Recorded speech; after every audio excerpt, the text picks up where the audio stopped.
Wow, that is quite the tape delay.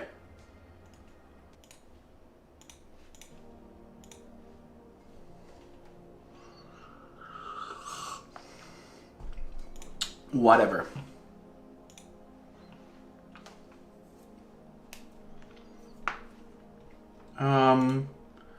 Everything seems to be working fine.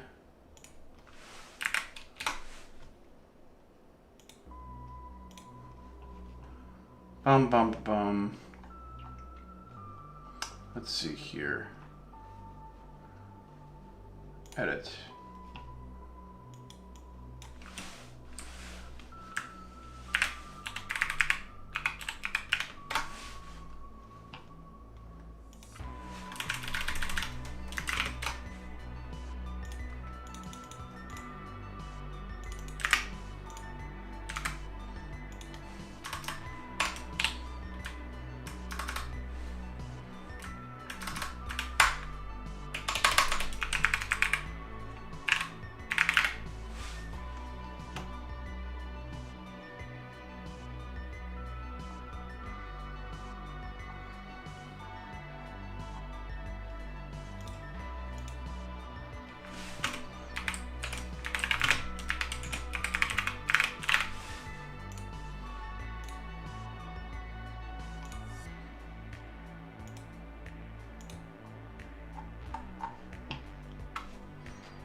Okay, I think about ready to go here.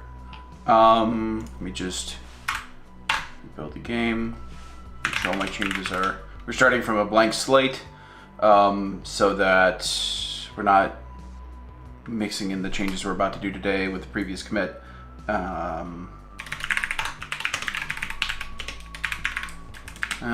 Just some cleanup stuff.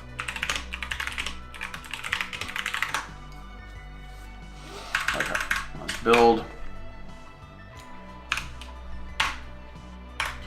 Okay, so last time what I did was I added this rectangular selection to the map, and then I made it so that you can cut and paste it, and also undo and redo, and then in addition you can also just, instead of cutting, you can just copy. Ooh. What happened there? This was working yesterday. That's interesting. I guess the first thing we might do is debug that. Copy. Worked that time. So delete. Then do that, then copy. Okay, whatever. So, what I want to do today, because last time, in order to get that rendering properly, I had to do some very hacky things where I made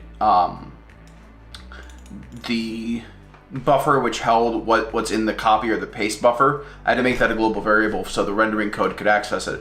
So today I want to do a long overdue refactor of the rendering code. Essentially, you can think of rendering in two very broad categories.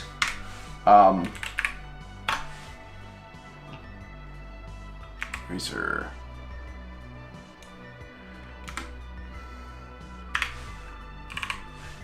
You have what is generally called retain. You know what? Let me make this even smaller. Okay, so generally you have something that's called retain mode, and I'm using a mouse to draw this, so bear with me. And then you have this other thing called immediate mode. And you'll hear this a lot in conjunction with graphical user interfaces, this immediate mode. And essentially, you can think of retain mode as I'm retaining the state in the program. So if we were to talk about UIs, for example, a retain mode user interface library would have something like, you create, it has typically, it has some sort of class, which is button, right? And then, you new, that looks like an M. You new button, what have you. And then you have to keep that button object around, and then you need to build the graph of what you're going to render from that list of objects, and you need to, that button retains its state. So you have this thing where, let me fix the camera. You have this thing where you have this list of objects, and then you're going to use that list of objects to render thing, and the list of objects persists. In immediate mode, the idea is essentially we're going to throw that all out, and we're going to rebuild the list of objects every single frame that we're going to use to render. And the benefit there is that there's a lot of benefits. I don't know how deep we want to get into this, but like essentially you can think about it as like, for the purposes of this discussion, what we're going to do is make it so that every single frame we are building this. Essentially, we're going to have this chunk of memory, right? And this chunk of memory, it's going to have, right now, the engine is simple enough that we don't need multiple different types of render commands. But you can imagine a scenario where I have like, I want to render something new here. So I'm going to allocate like a header here, and then it's going to have some amount of data. And the header tells, this whole thing is going to go out to, right now it's the Vulkan renderer, and that's going to go out to the screen. But you can imagine a scenario in which we have a whole bunch of different things that we're going to be rendering. So we have like different types of header, which tells you all about the different sizes of data,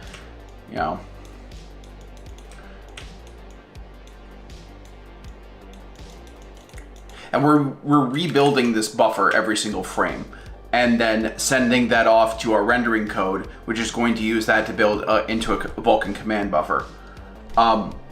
The obvious question is, why don't you just write Vulkan commands directly into a command buffer from your gameplay code? And the answer is, well, you want to make as little assumptions as possible about your rendering backend, because not everything is going to work like Vulkan.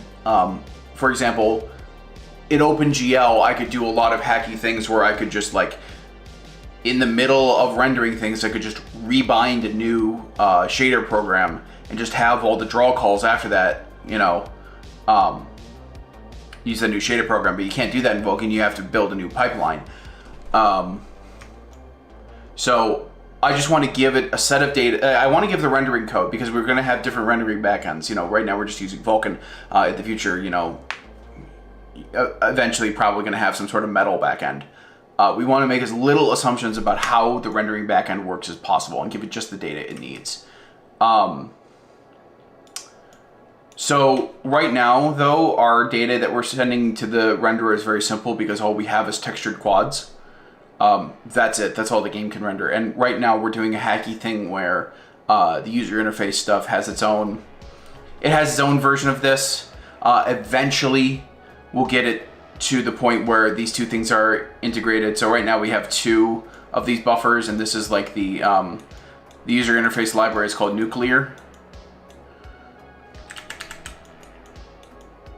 Spelled N-U-K-L-E-R, L-E-A-R.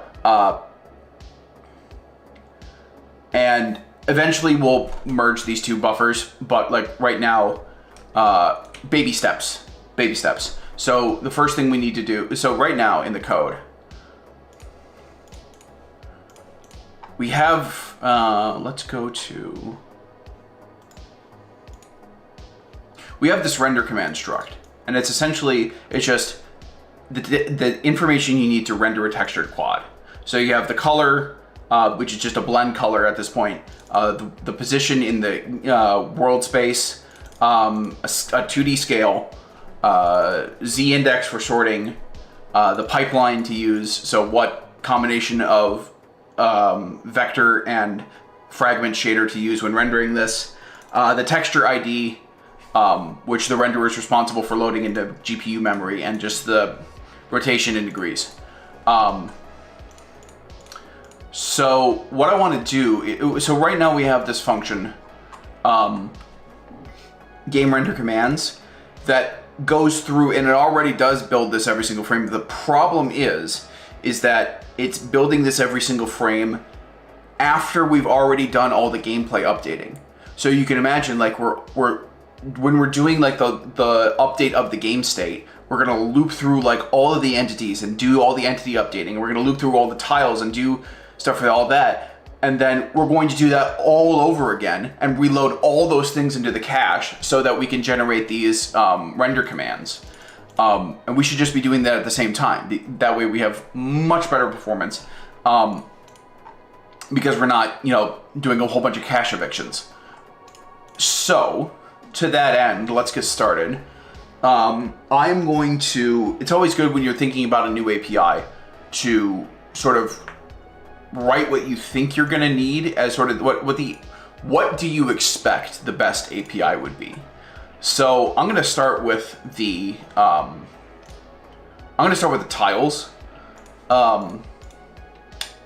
So I want to look for somewhere in the gameplay code which is looping over our map.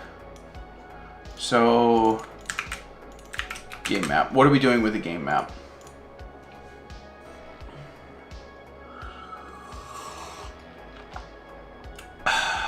Let's see.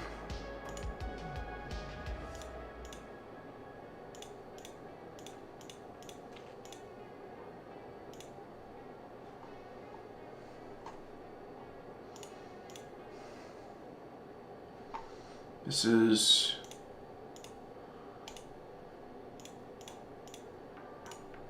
I could have sworn there was a place in the gameplay code where we were going over every single tile for some reason.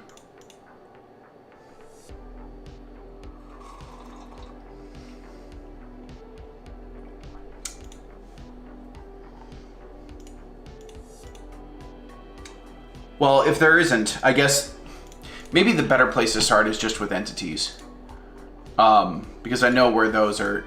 So this is using a entity component system. So I'm going to go to the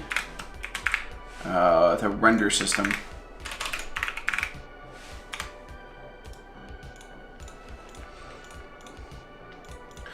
So right now the render system is just a container that the render gameplay render commands function uses to iterate over the entities. So if I go to render system, yeah. So see, it's just looping over these.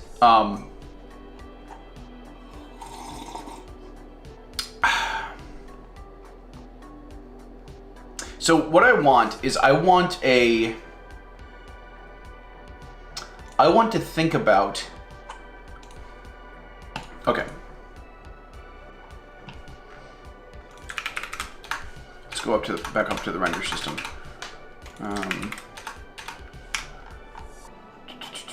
Where's another example of? Here we are. Okay.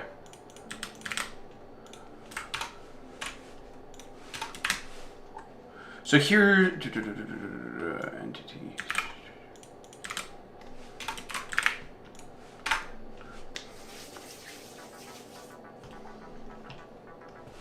So the call that I kind of want to do is I kind of want to do like a push render command call.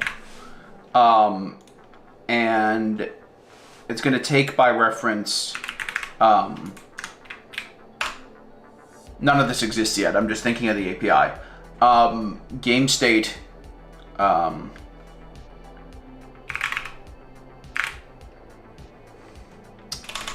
render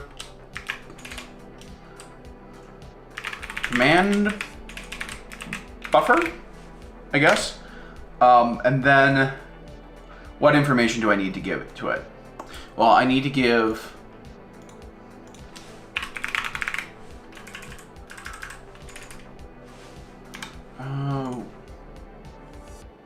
here we are. I need to give all this information.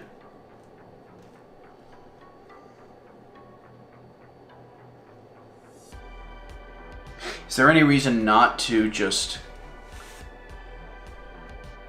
have this passed in?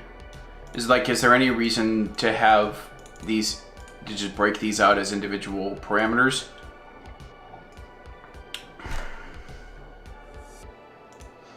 I guess it could make it more extensible in the future.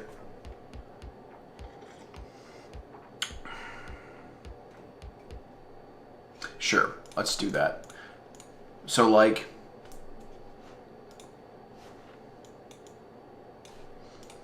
so we're gonna say like, you know, blend, color, and then we need like a texture ID, and we need like a pipeline and rotation, world, position, and then scale. So I kind of want to do something like that.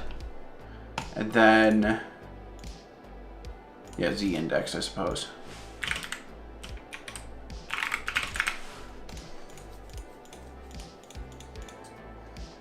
And then I sort of want to do the same thing. So one part where I know this is going to have a big dividend is down in the particle system. So yeah, so right now the particle system is looping this is the update function for all the particles that are currently being emitted. So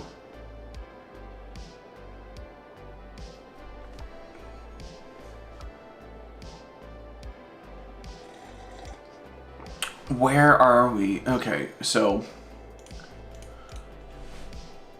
I want to say like, so this is update existing particle.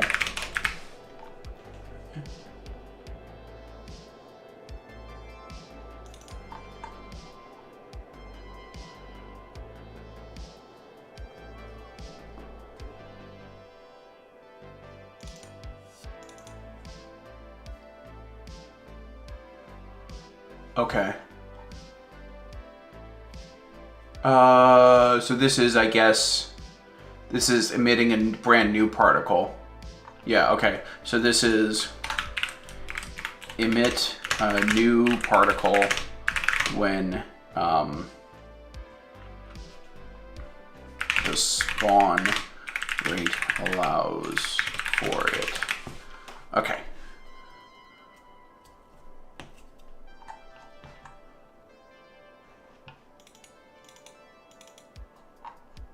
So here, I want to do that same thing,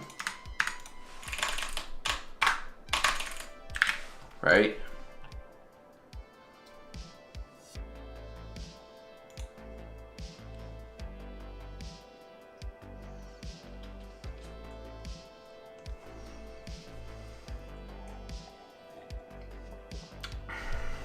Yeah, I guess that makes sense.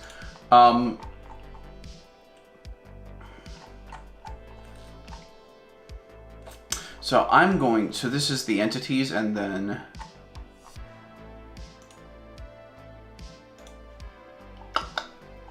I'm just going to copy, I'm just going to cut this,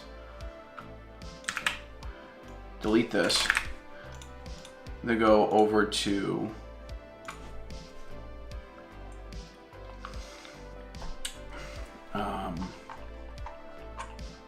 back to our render system.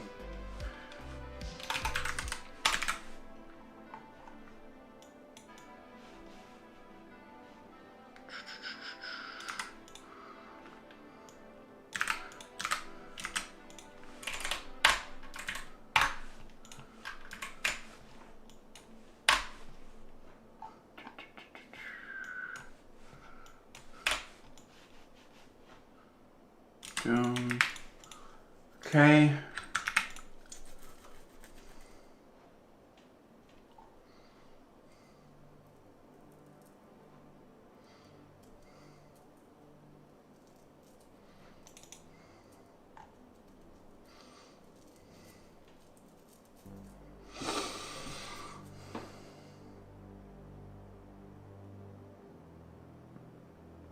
Do I really want to do the thing? Because I'm already just putting things directly onto the buffer.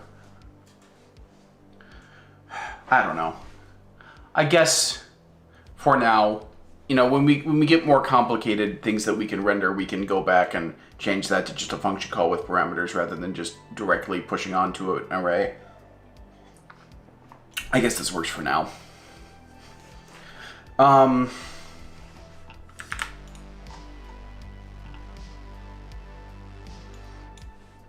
So, render commands. Okay, so this is going to have to change to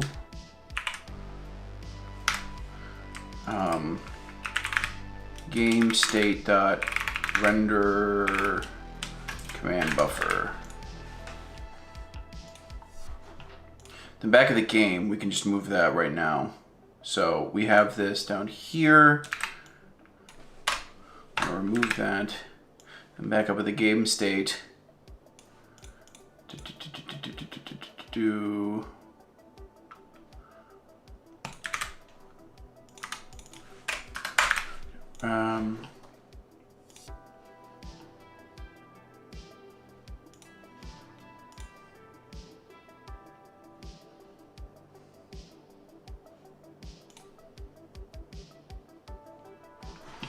Okay.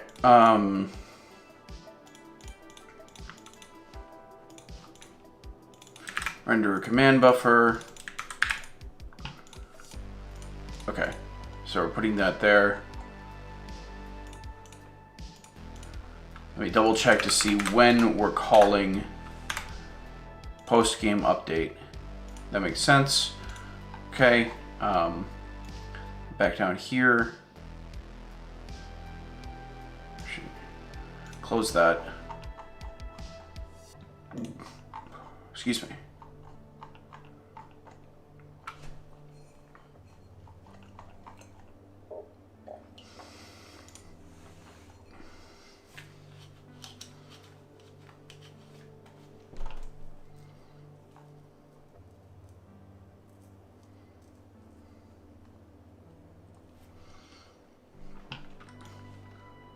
So I'm going to move this into the gameplay update code.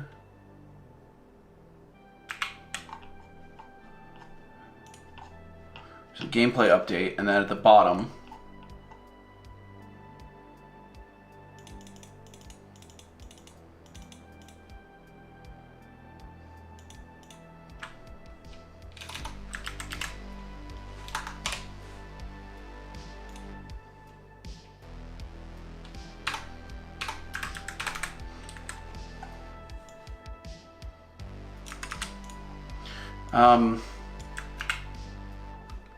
yeah.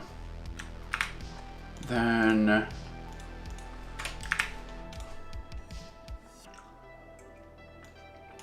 get rid of that.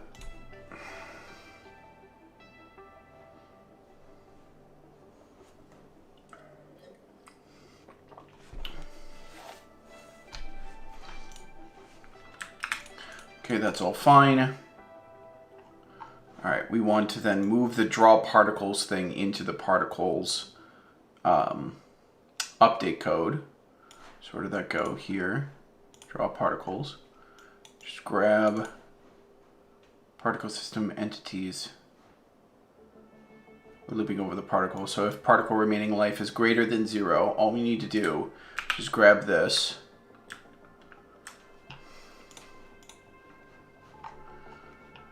Particle system, go to definition.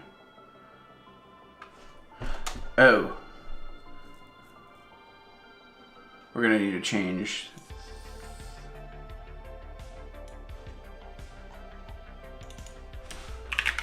Post game update. So if remaining life is greater than 0, we're just gonna do this.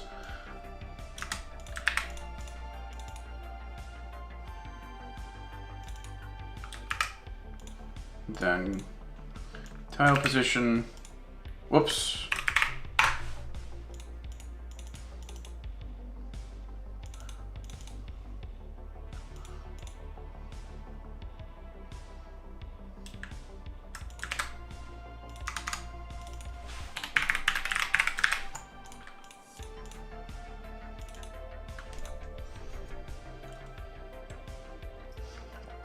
We'll come back to this. Make a note about that. Is there? Yeah. Okay. So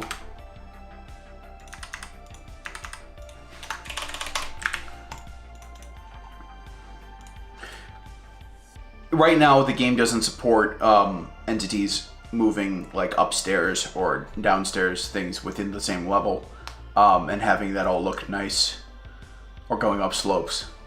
So we're not going to worry about the Z index for that right now. It's just all going to be on, everything's going to be on the ground except for certain tiles. Alright, so I can just delete this whole thing. We're still going to need to do sorting, unfortunately.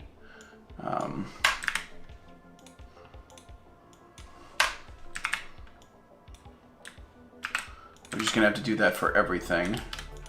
Doesn't matter what we're doing. So I can just get rid of this here and here. And take this, put it after here, and say game state renderer command buffer. Excuse me.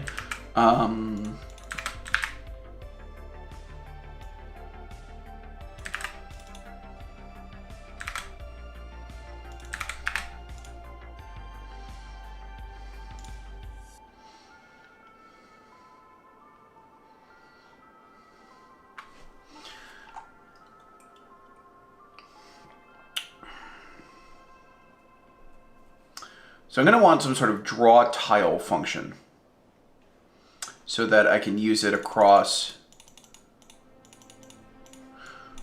Well, okay, so first of all, get rid of this. Then we have the draw particles, get rid of that. Draw map layer and draw entities. Okay, so the draw entities.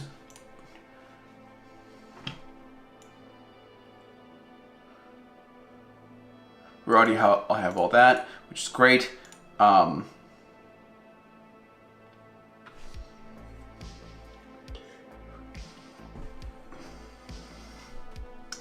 Oh, I didn't think about that.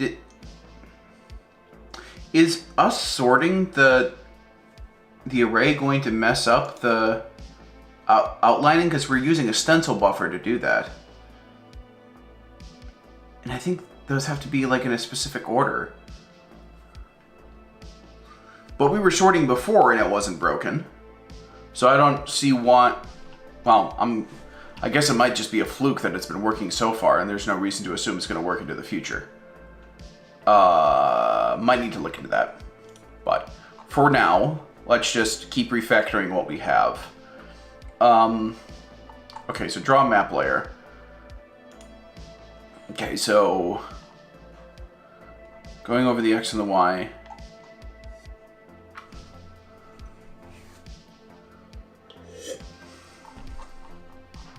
So the actual tile information is just the X, Y, Z, which gives us a tile type.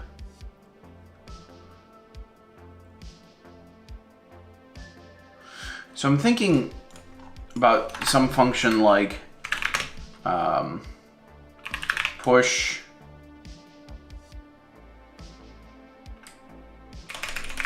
render.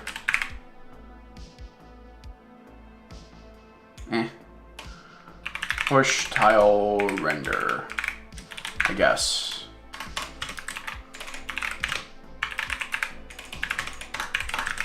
And we're gonna take by ref the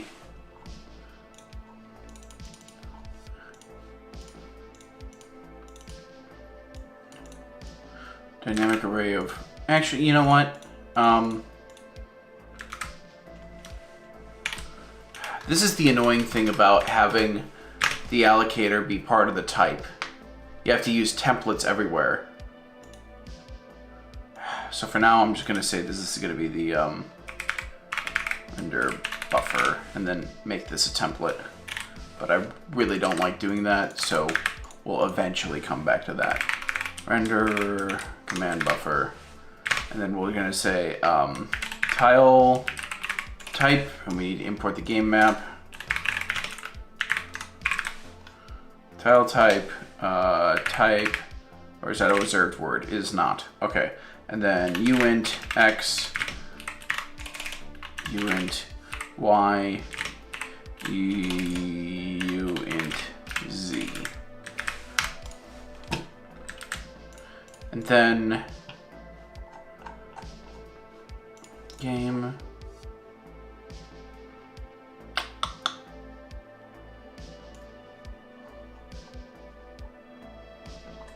What's that?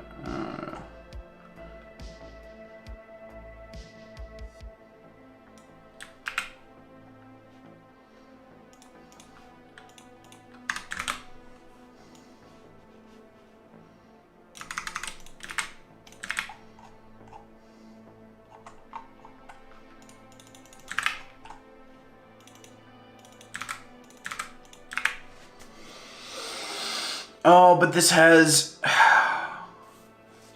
Dang it. This has stuff about the outline command, outline drawing to the stencil buffer, and it's much more efficient to do that all at once.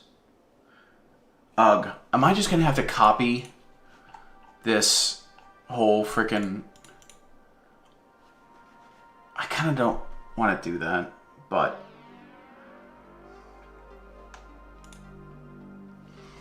Ugh. You know what? Just get that. And why not? Just copy it for now. Just so we can get something to start with.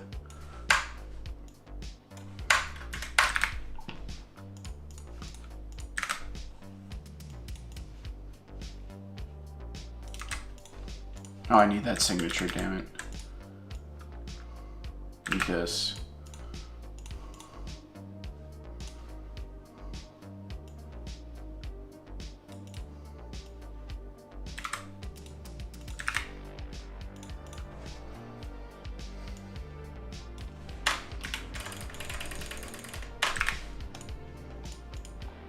So we need to come down to here, game state. Yeah, I need the game state. Ref game state. No, game state. Okay. Game state dot renderer command buffer. Put command. Okay.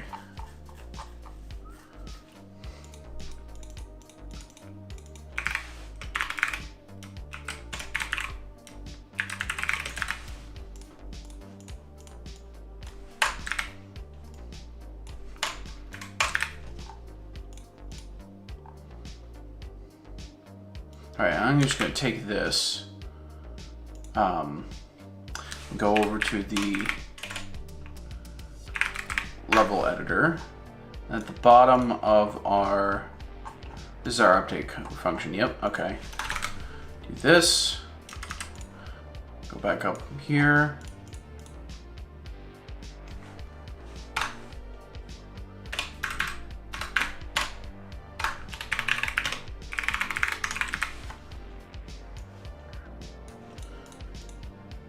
And render map layer,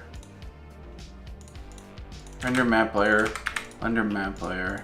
So we're gonna have game state, game map, Z, game state, game map, Z. Then skills menu.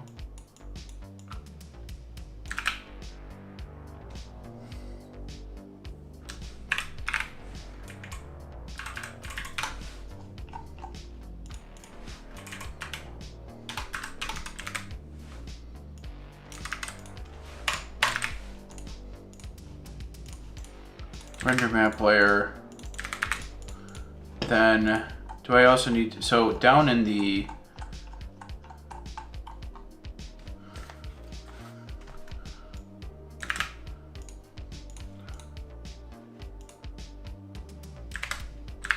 post game update here, and also in the skills menu, where'd that go? I just had it open. Here it is.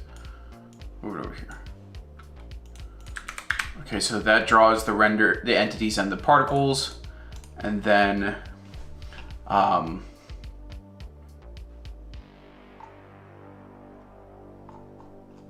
right, because we just copied and pasted this, so we don't need this anymore.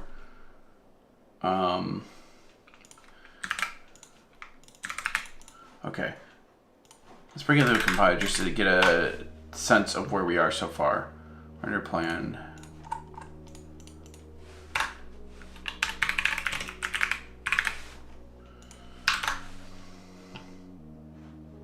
Undefined identifier render command. Okay. Whoops.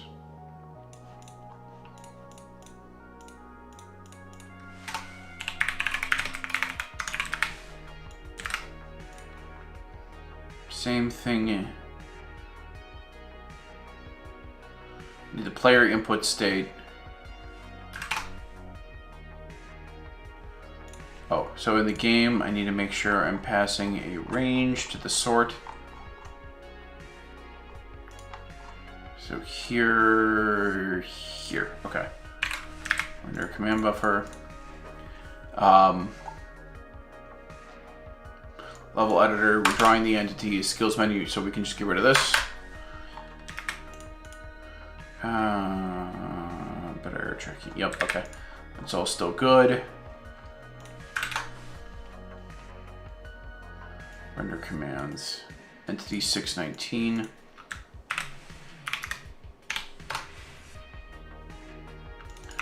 Game state render command buffer.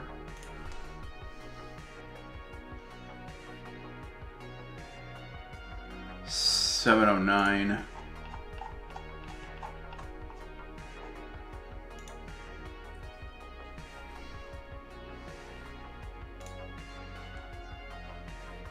Oh, so game state. Then player input state, your plan, import player input,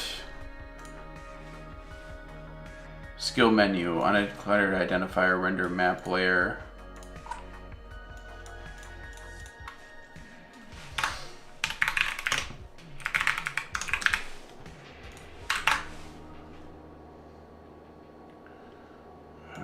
Render commands.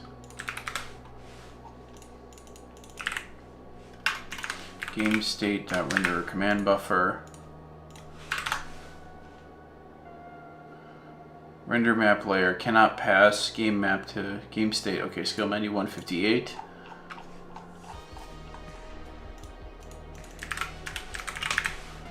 Okay, what else? I think that's it, right? Okay, so just to double check what we did. So in the gameplay code, we're doing the post-game update, and then the post-game update calls both the particle system and the renderer system. Now the renderer system has the run function, and we're going through all the entities, calculating all that, and then pushing that onto the renderer command buffer.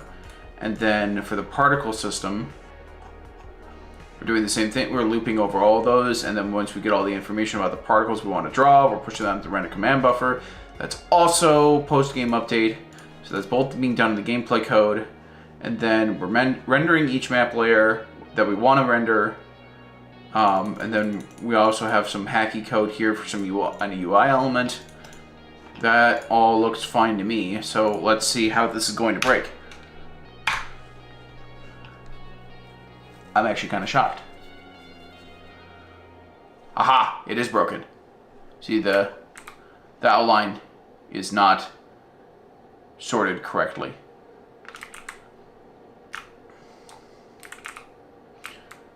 Everything else, so we got particles. All the entities are being rendered correctly. It's just we got sorting issue on the outline. Okay. Let's get everything else working before we think about that, because we're gonna have to. This is gonna be kind of tricky because somehow we need to sort everything while also keeping certain things in the same place. I don't know how we're gonna do that. Maybe we could have some sort of like recursive data structure that like has.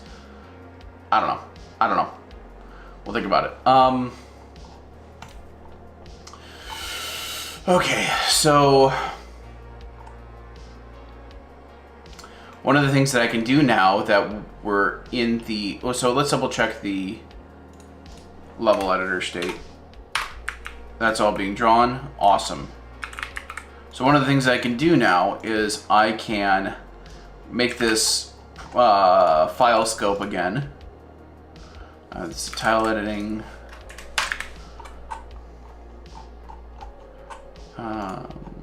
And I think that was the only global variable for that. So did I copy the cut buffer stuff in here? Yes, I did. Okay.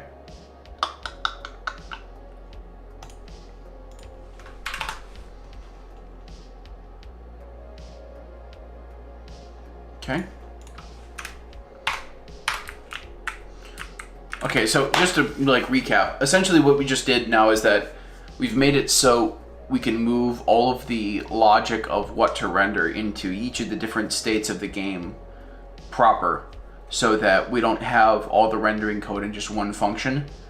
And so now, like all the, in essence, like all the state which we've already gathered to do the gameplay update, we can just use that same state to push commands onto the renderer command buffer, which is then sent to the Vulkan code.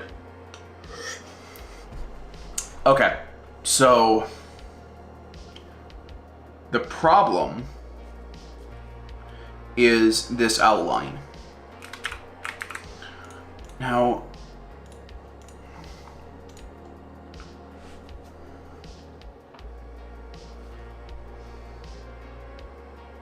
I just want to double check. How did we? I'm just gonna commit this.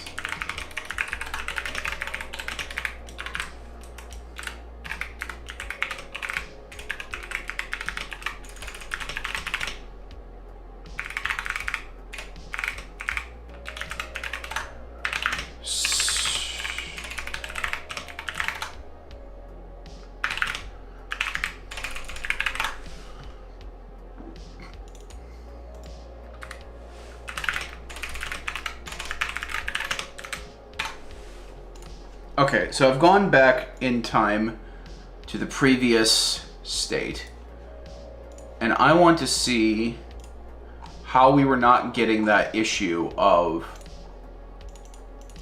the outlines being poorly sorted.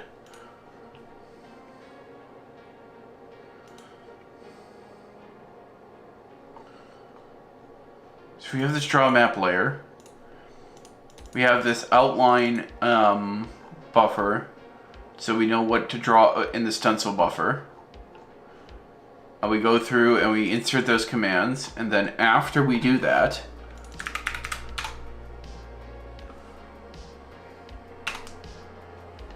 somehow we're doing this sort, and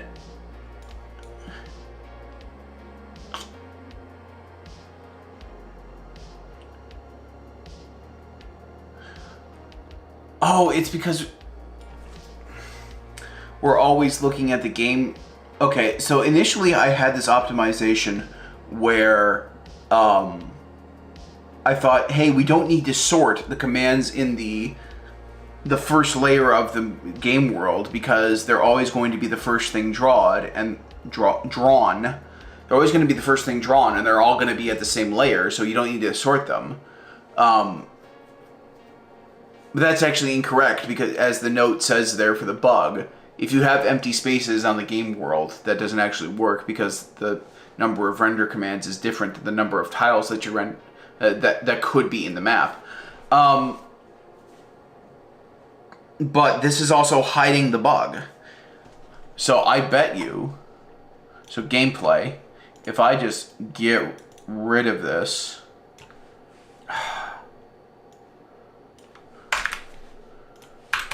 whoops.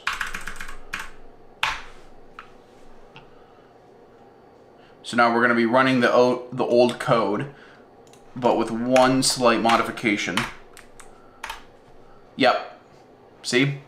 There's the problem. Okay, so it was actually the buggy sort optimization which caused that issue to be hidden.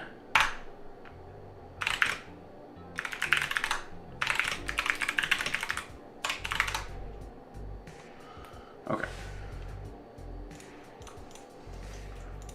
Okay,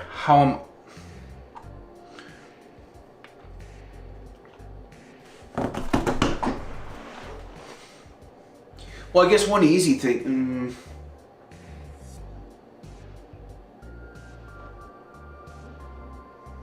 Initially, I was thinking that what we could do is we could just do the sort before.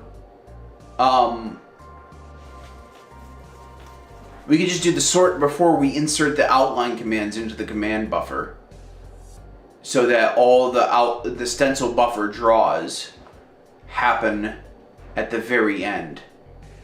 That could work. Could. And we'll just move the sorting code. I got this crick in my shoulder.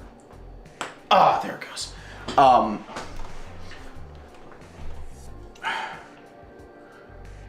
We just move the sort into the various update functions. That's a bit of repeated code, but it'll probably fix this bug.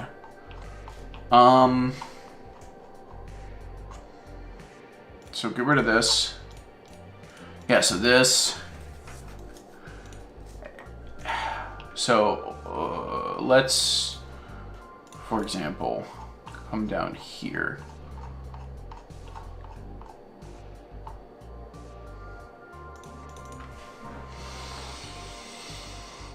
How are we gonna do this? So we got this render map layer. We got these outline commands.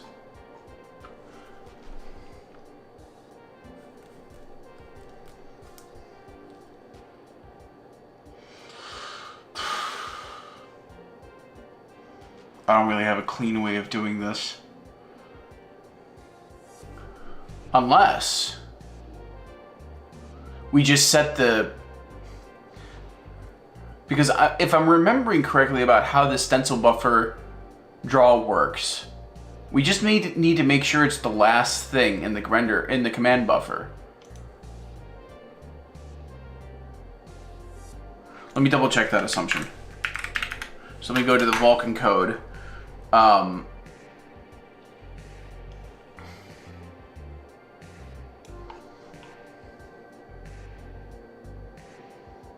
Okay, so we bind the pipeline when we find something that we don't know. Bind the pipeline.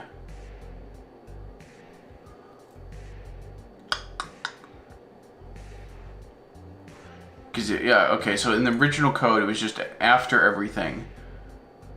Yeah, okay. So what we can do is we can just set the Z index to something ridiculous. So if I just do plus 1000, right? That means that the sort over here will just put all those at the end. It's a little hacky, but let's see what that does.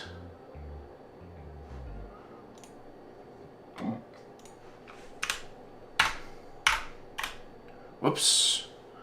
I hit the wrong button. Yep. That fixed it.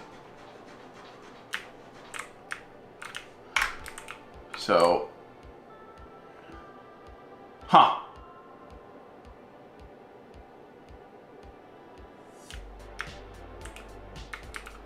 That's interesting. Well,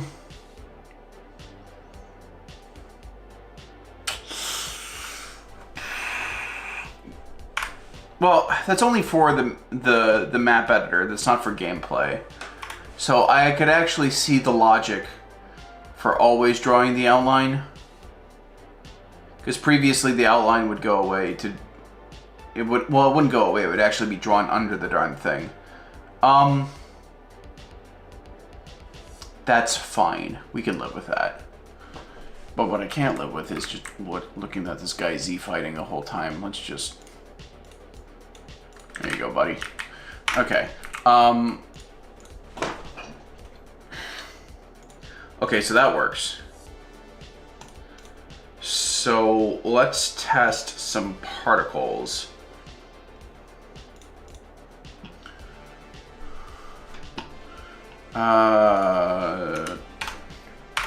Just for kicks and giggles, we're going to add a whole bunch of tall grass. Okay, and then I want to turn off the AI processing, and then let's see, add skill, question. Okay. Turn on the frame rate graph. Question. Boom.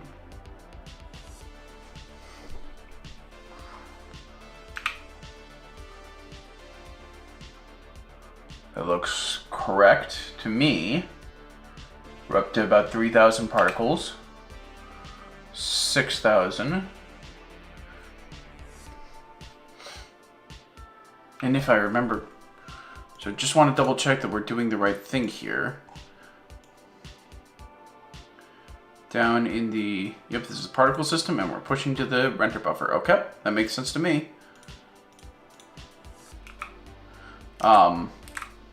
You know, our particle system is not optimized at all. There's a lot of branches and things in there, and it's not using SIMD at all. So the fact that the frame rate is dropping, like if I just keep going, yeah, we're, you know, this is a 2D game. Very, very, very, very, very simple 2D game. There's no reason this shouldn't be in the thousands of frames per second. But, and you can actually, I don't know if this is picking up on video, but you can actually tell that there's a little bit of Z fighting near where the particles are being emitted, because the sorting isn't stable. So a lot to fix, but this is what we had beforehand, but this is after the refactor. Yeah, and so after the particles go away, the frame rate jumps up. So this is good.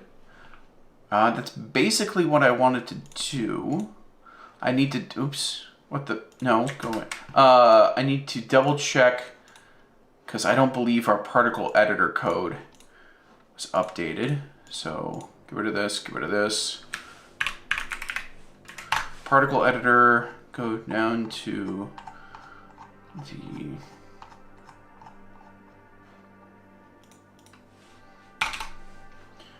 then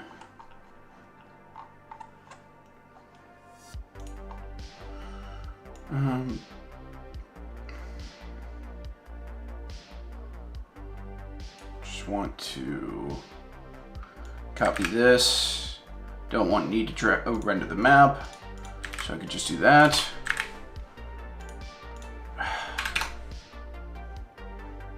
Really need to stop misclicking.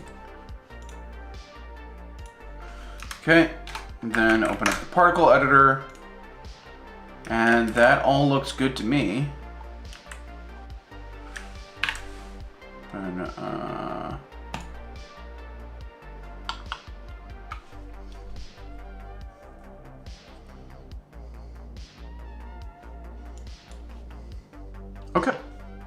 well, I think that's all I wanted to do. I just wanted to be able to just move the rendering, what decides what's going to be rendered to each individual game state code, and removes that global variable that we had to do, which was a giant hack that I really didn't like.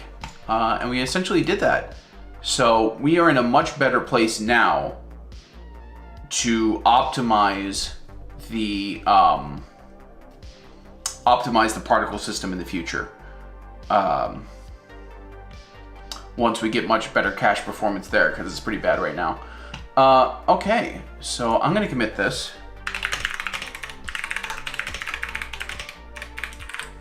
So, finished renderer planned refactor.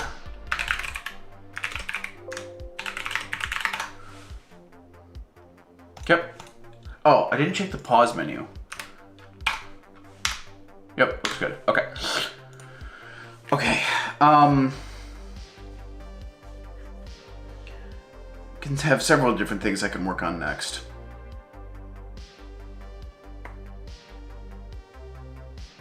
Oh, one thing I did want to double check now that we've removed that sort, the buggy sort, is I should be able to come down here and at the bottom layer of the map, erase this and not crash. Okay, awesome. We were crashing beforehand. So I can do this. We can actually do some like level design, which would be just fantastic.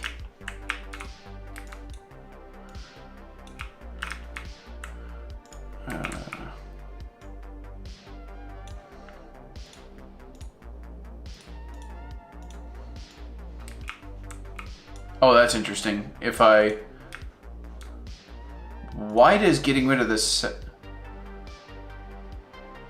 Okay, it doesn't. Okay.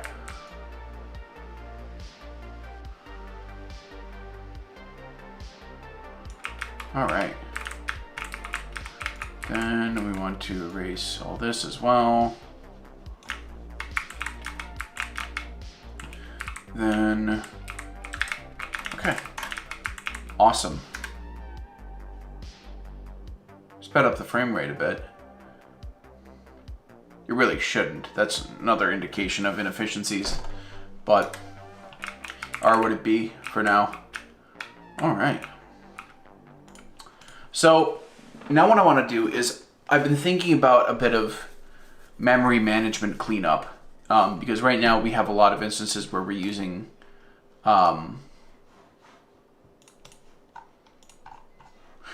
these containers, and we're just having them back to my mallocator, and then we're just relying on RAII to deallocate it, and that's really slow.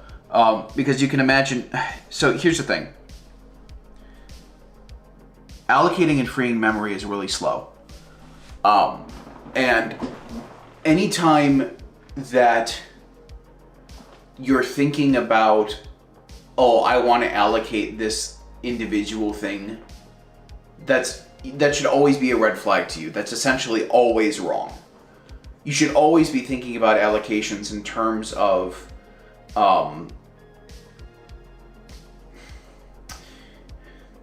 lifetimes, because the vast majority of the time you have a whole bunch of things which have a very similar lifetime. So for example, in a video game, there's a whole bunch of things in the video game which will only last for the current level. And you know that they will exist for as long as you're in that level, but as soon as the player leaves the level, you will no longer need all of these specific things. So what you can do, the naive thing to do, is look at every single object and allocate that individually using the heap allocator, and then just go through and free all those using something like the reference counted pointer stuff in C++11. That's really slow, again, because that's a whole bunch of individual deallocations. The better thing to do is have some sort of allocation scheme where you have a chunk of memory that you know what the entire lifetime of everything that allocated that chunk of memory is, and deallocate that all, mark all of that memory just as ready to go immediately. So the most simple, straightforward way to do this is something, it has a lot of different names, but it's called like a region allocator. Some people call it a arena allocator, monotonic allocator, a lot of different names. But essentially the idea is you have 3 pointers. So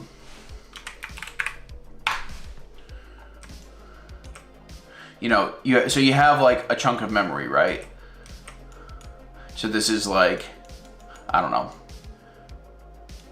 086 to 0, I don't know,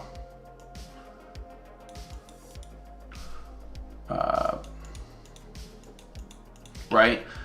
So you have this big chunk of memory, and not that big, but so you'll have a pointer here as the start pointer, a pointer here as the end pointer, and then you'll have a cursor essentially which says, hey, I'm at this point right now.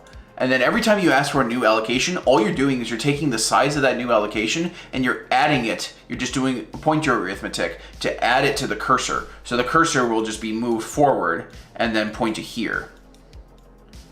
And then, and then this will be returned as a chunk of memory to whichever was asking for the allocation. And then it'll write to that chunk of memory, and then someone else will do an allocation, and that piece of code will write to that chunk of memory. But the important part is that there is no freeing here. There is, for the purposes of having like an interface, there is a free call, but it just does nothing. What it does have is it has a free all function, and all that does is it sets the cursor back to the start, and then it comes along and it doesn't zero out any of this memory. So you could have a use after pre-bug. You just have to be careful about that. You could in debug code just set this all to dead beef, but we'll do that if we have to. But for the purposes of speed, this is a ridiculously fast allocator, because one, allocation is just a single pointer add. 2, deallocation is just a single reassignment. And so you're thinking about, you can use this allocation for a whole bunch of memory which you know ahead of time the general upper bound of what the memory size is going to be, and what the general lifetime that we're going to use that for. So right now we use this in the game for stuff that happens per frame. So like debug string, so the classic example, you're printing that out immediately, and by the end of the frame it's going to be no longer valid. But there's a whole bunch of other examples. So what I want to do now is I want to have another arena region, which is going to be per level arena. And right now I'm just going to be naive, and I'm going to assume what the size of that is going to be. I'm going to make it 8 megabytes for now.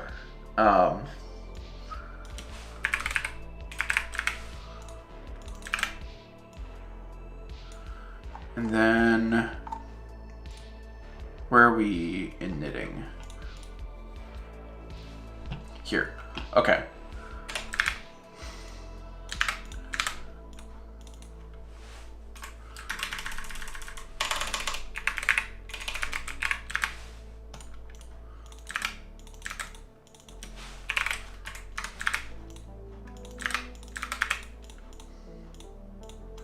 Okay, so what we just did there is we're mallocing a section of memory, and we are telling the region that this is the block of memory that it's going to be using.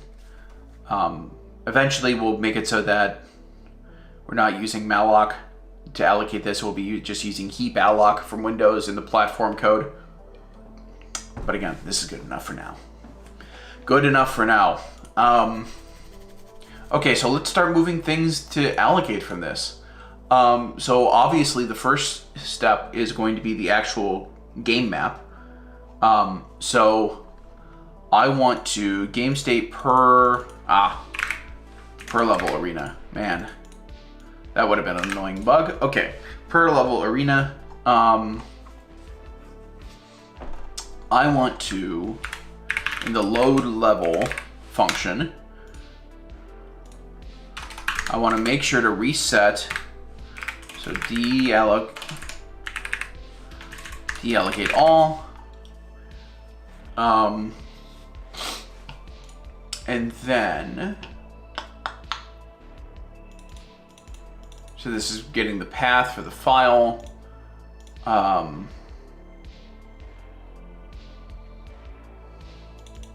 Sending in the file data.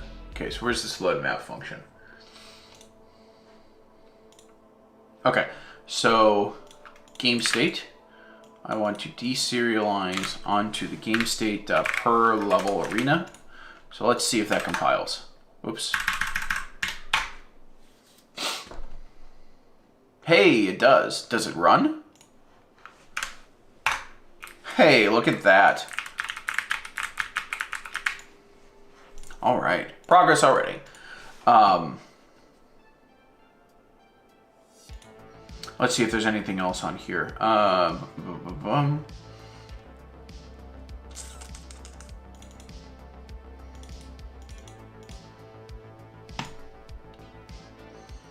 Yeah, that's right. Okay, so all we just did was, okay, so here's the problem. In the game map, we have this dynamically growing array, and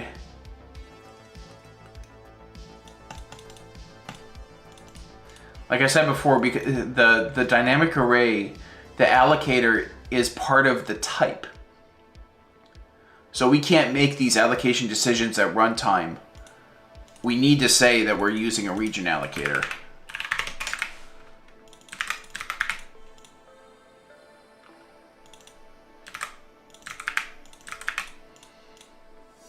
Which is kind of annoying. So now that we've done that, it's going to complain. Yes. Well, that's not why. Okay. So first of all,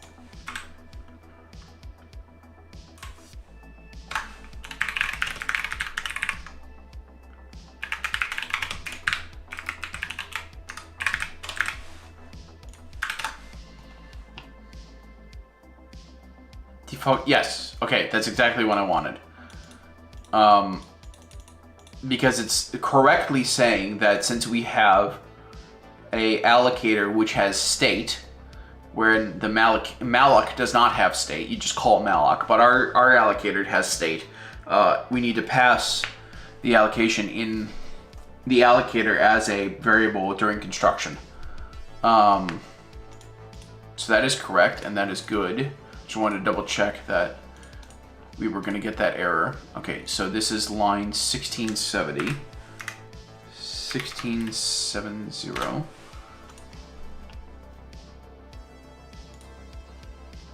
1670.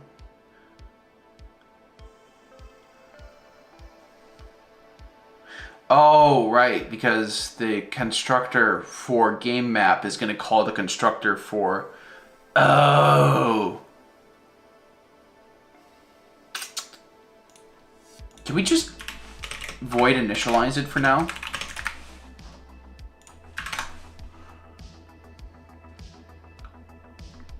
Force 86. Ugh. Yeah, because, okay, so what's happening is, so the dynamic array, because we're passing in an allocator that has state, the default constructor is now disabled because we need to construct it in a valid state because it's RAII. But that means that's going to bubble all the way back up to our game state where we can no longer construct it without calling the constructor. Ugh.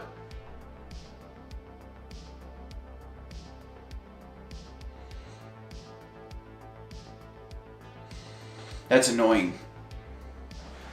How do I get around that?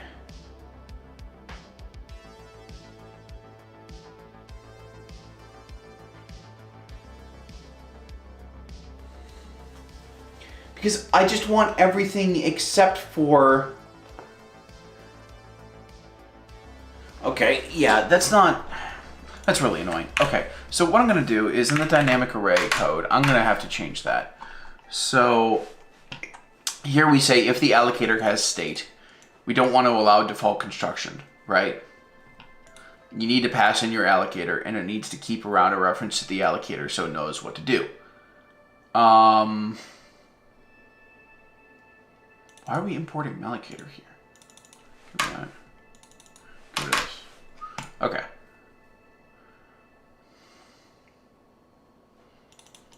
Okay.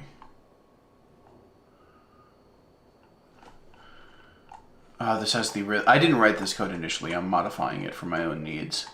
It has this really annoying tendency to put all this stuff at the bottom, and I really hate that.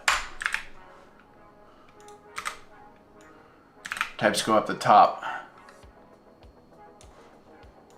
Bam.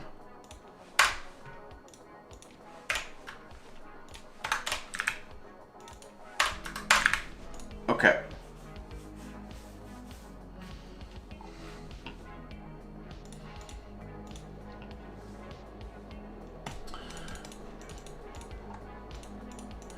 So, internal mixins. Yeah, okay, it's literally just a copy of that. Wait, how is that allowed? Wait, what?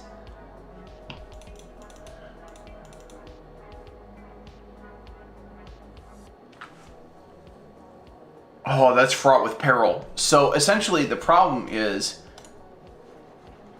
it's copying this by value. And then it's saving that by value. So if you make a mistake, so like I did just now, where in the game map, I'm saying, you know, we're using a region, that's wrong. You don't want to do that. You want to do a region pointer. Because otherwise, it's going to make a copy of your region. And the start and end pointers will be right, but like it's copied it the state instead of referencing the state that you're going to be modifying elsewhere. Ugh, that's a really easy mistake to make. Okay.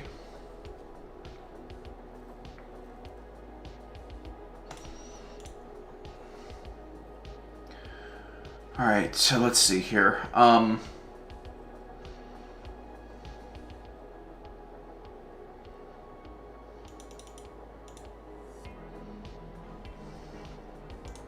This is just adding by ref. Okay. So can we?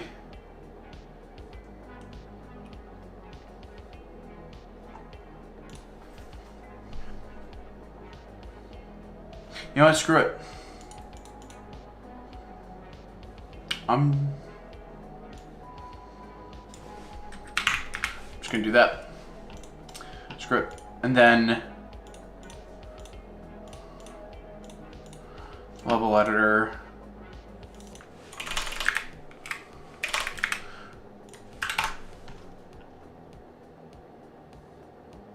Static assert unsupported type. S-bin deserialize. Unsupported type region. Region pointer.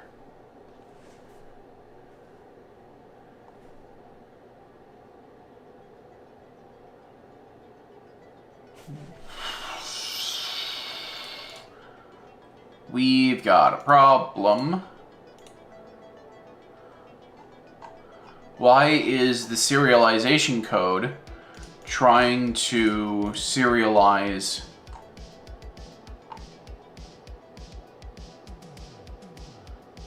Oh, because it was private before. Dude, like... But I added this... Where did I add this? I added this overload function. So that...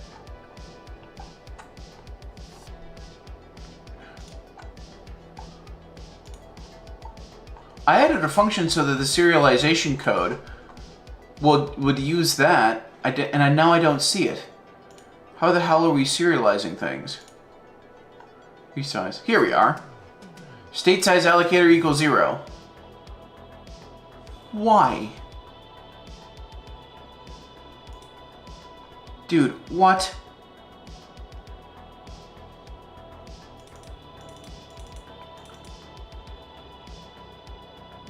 Why did I do that? Because I wrote this.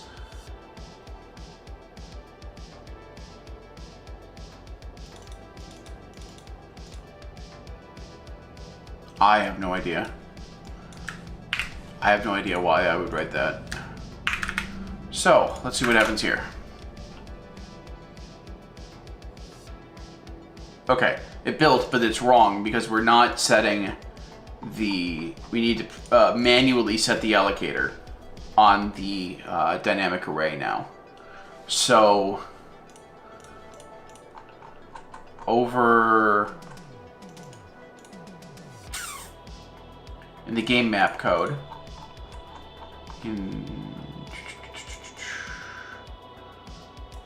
so we have this.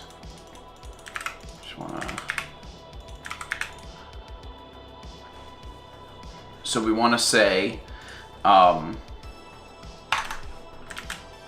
map data dot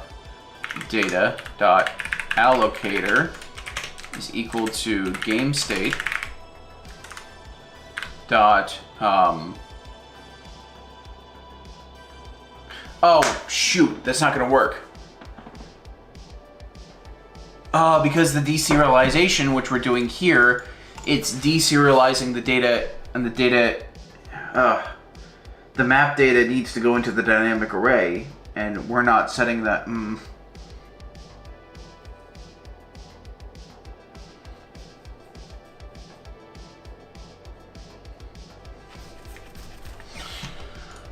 Okay, so we need to do this. We need, and then don't I have a deserialize call, which is goes by ref, but it's going to overwrite that. Oh my gosh. Right? So if I go into the deserialize code, and we have the target struct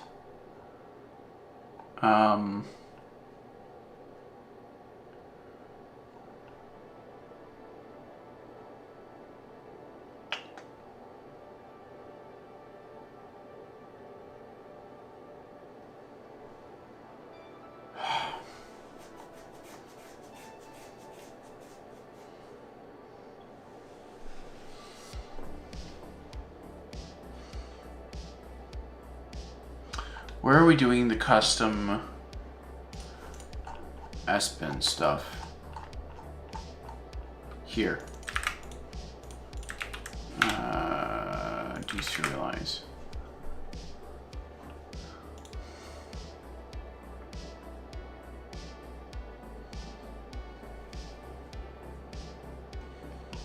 So let's see.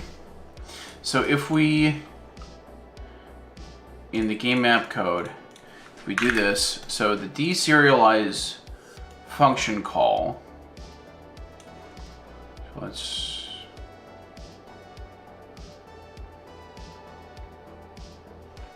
target,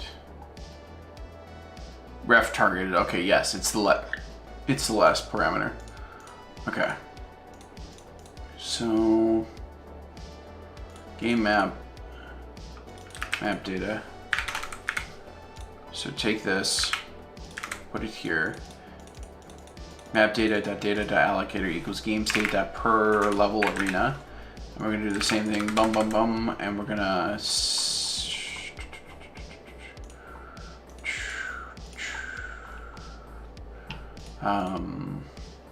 data tile outlined, tile and FOV and trigger. Whoops, trigger volumes.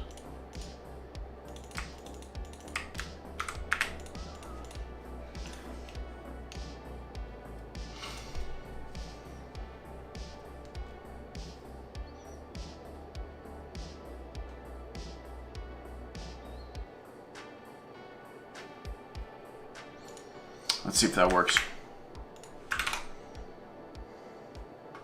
Cannot implicitly convert of type region to region pointer.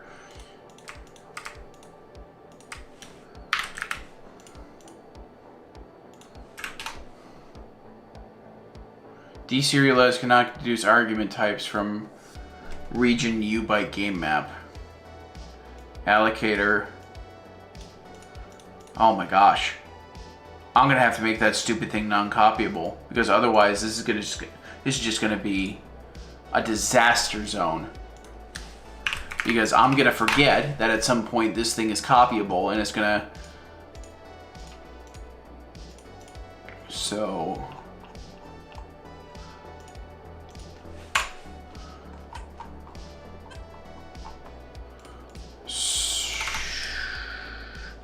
At disable copy. Okay. So now that should give me an error. Region is not copyable. Haha. Game 281. What? Game map 281.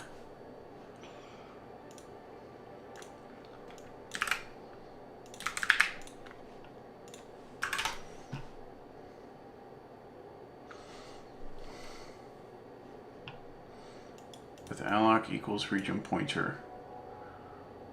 So alloc allocator, then range.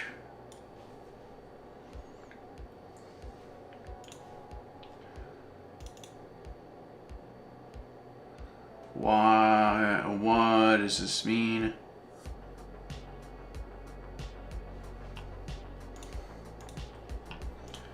Deserialize cannot deduce function from argument types. Region pointer U byte game map.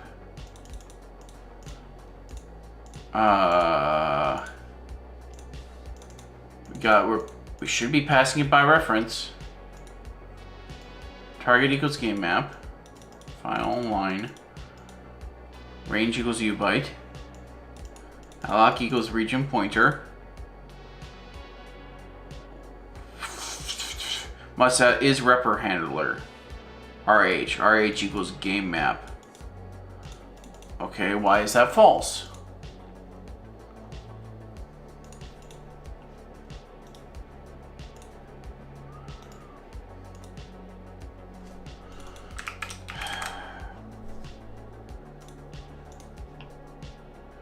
If it's struct.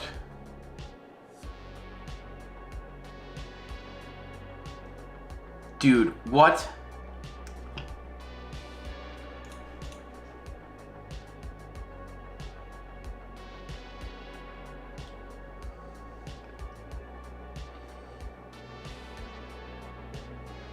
I don't think.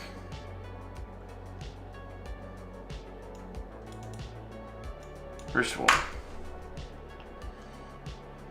I don't think this is necessary, to be honest.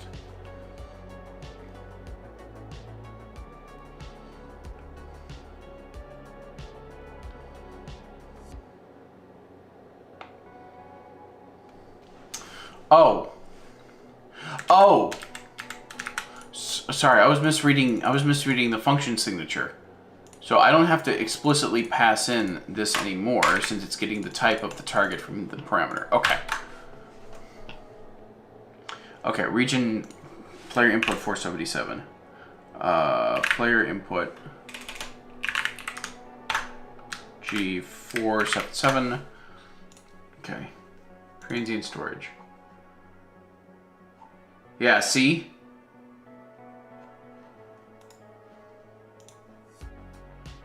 I was copying it there. And I was over that's a memory corruption bug that I would just missed. Because I was copying the region instead of taking it by reference.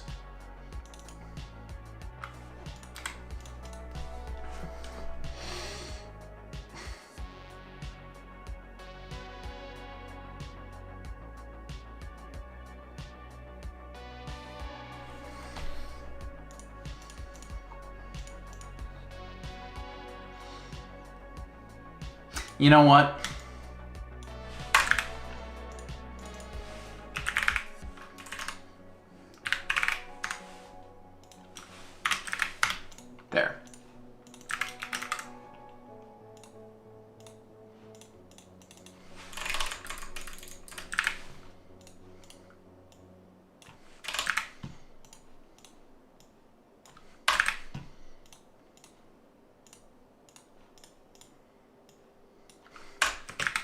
Okay. Okay, so now it's debugging time.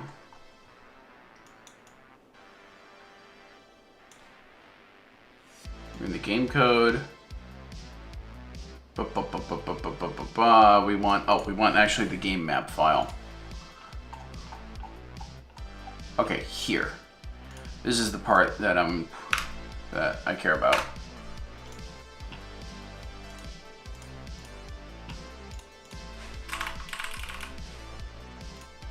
All right. Map data. Put the allocator, entity data. That's interesting. Whatever. Okay, so.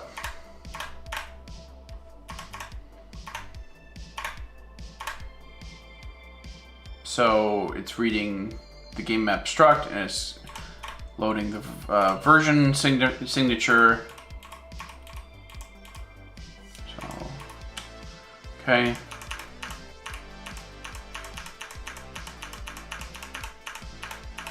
Why is this so slow? It usually isn't this slow.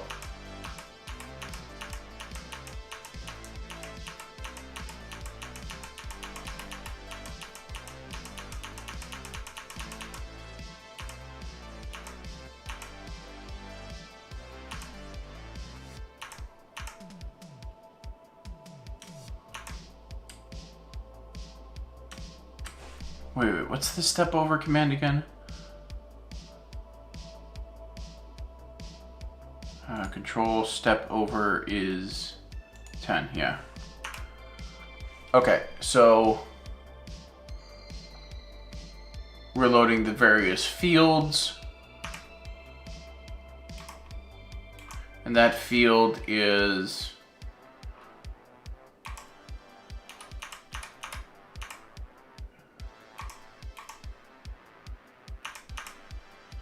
whoa. What the hell?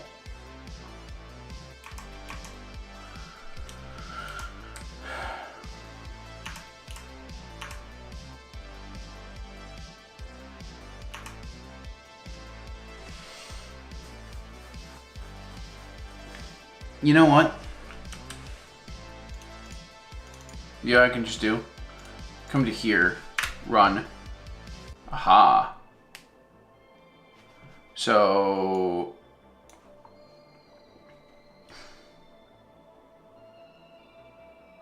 exception thrown, access violation reading from location 000010. So dynamic array, deserialized part.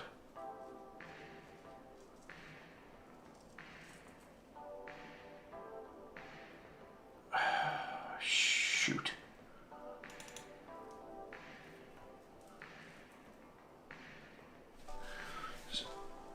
Becoming much more hairy than I initially wanted it to be.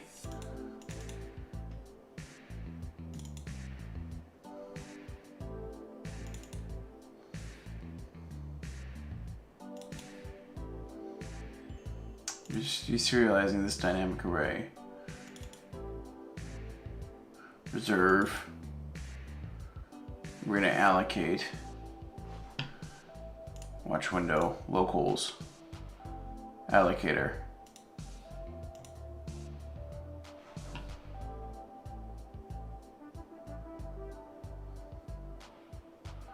Did I miss one? So in the game map,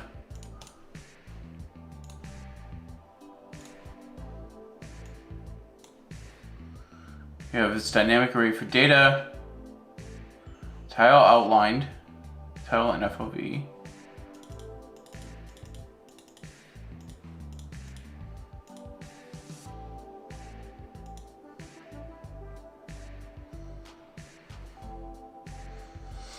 I'm gonna have to add some more printing to know which field it's trying to deallocate. Shoot, I shouldn't have closed that just so I know which line it is. Darn it. I guess run it again. Okay, so here.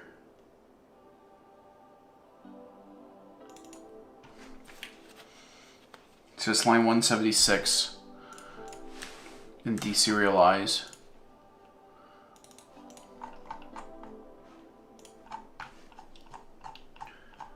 And I want to print out the field name. Can I write? I should be able to just write line from here.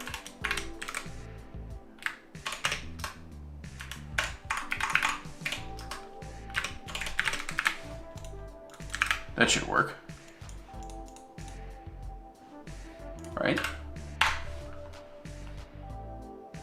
Yes. No. I forgot to close it.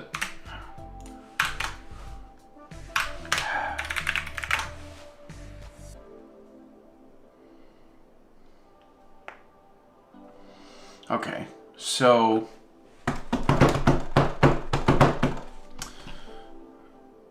run, go. Let's take a look at you. It's data. It's loading the entity file first. That's interesting. Why is it loading the entity file first?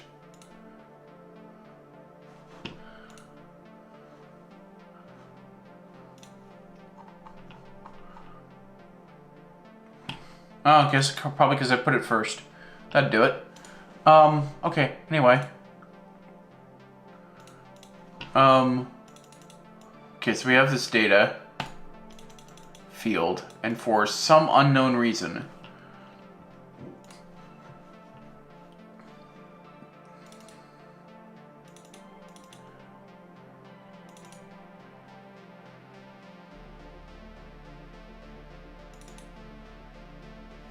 here.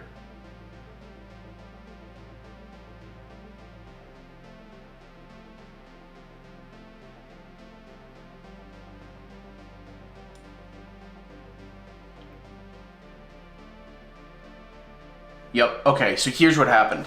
The custom deserialization code that I wrote for this. So essentially, like, you just provide a function, and then the deserialized code recognizes that function and then just calls that function in order to take data from, you know, just a serialized stream of unsigned bytes, and you know, it gives you that stream, and then you can construct your type from that. I naively here thought, so essentially I'm taking the type, and remember that the allocator is part of the dynamic array type. And so I'm constructing something on the stack and returning it, and you cannot do that. That is why the state size allocator was there.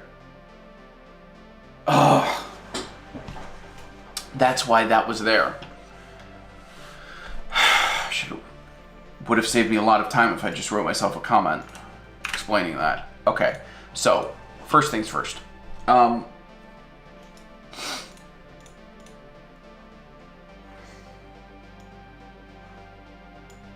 Here. Okay, so uncomment this, and uncomment this, and take this, oops, bam, bam, bam, bam. Okay. Why is that? Parameter, whatever.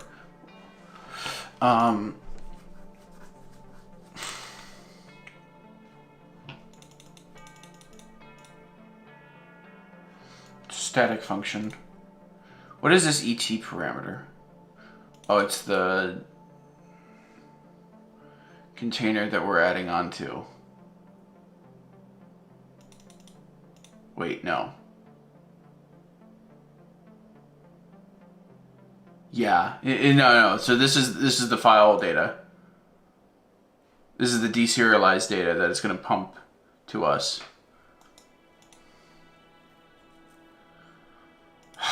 Shoot. So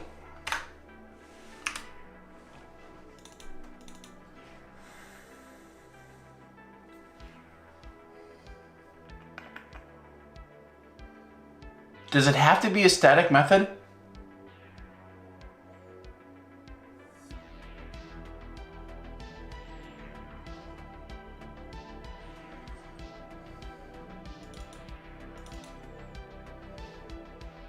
What is this impl r temp thing?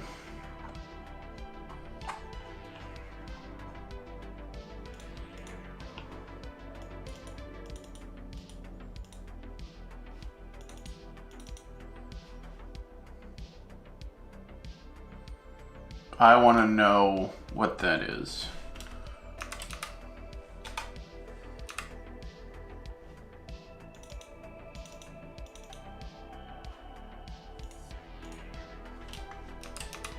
I screwed it up because I edited the code.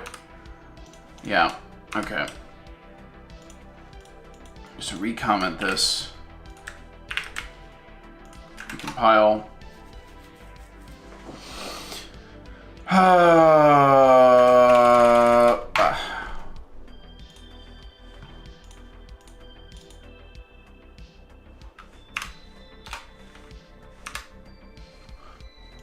Why did it skip over this? Right there.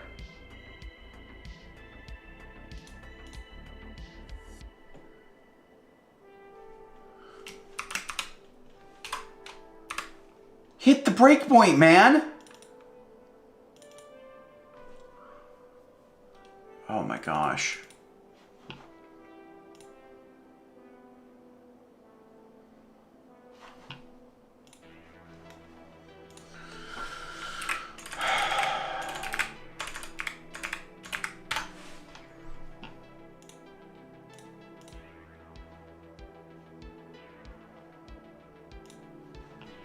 Okay.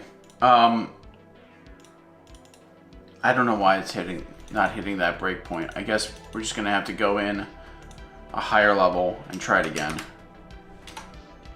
So bam, step in. Bam. Okay, what is this repper?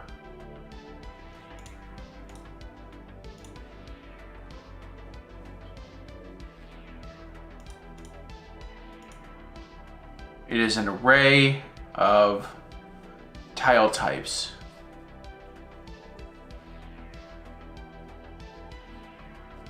Okay.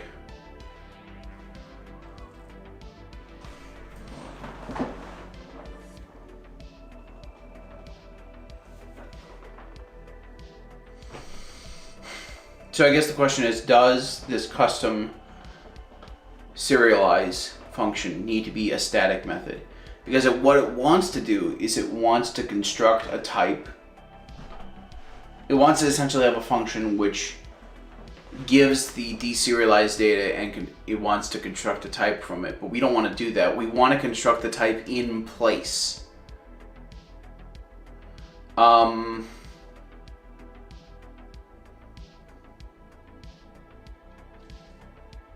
Okay, so as an experiment, what I'm going to do is I'm going to go back to the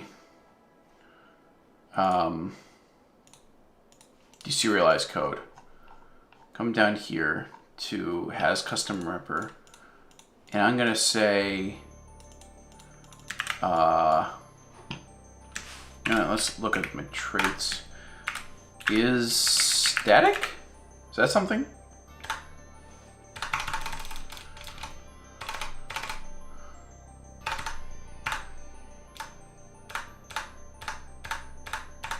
There's no is static method? Come on now. There's gotta be.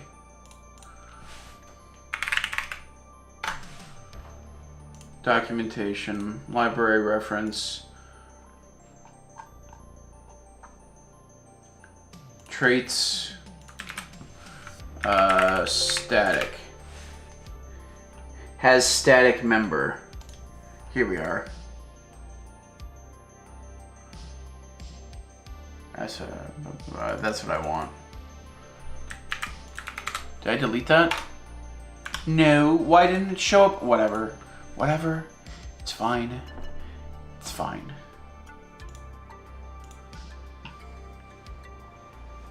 Yeah, okay. So here I want to say,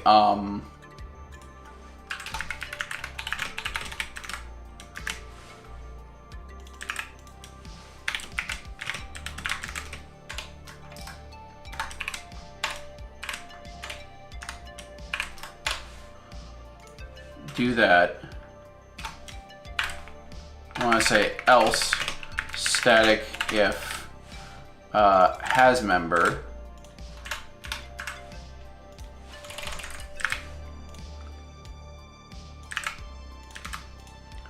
So this is a stateful call.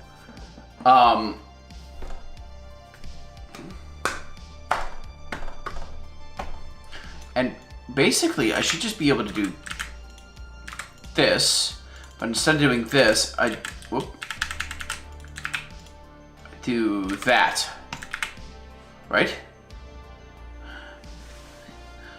That makes sense to me. Yeah, so we're taking that by the field by reference, and we're just calling that on that. And then we're coming back over here to dynamic array, and we're just getting rid of that. And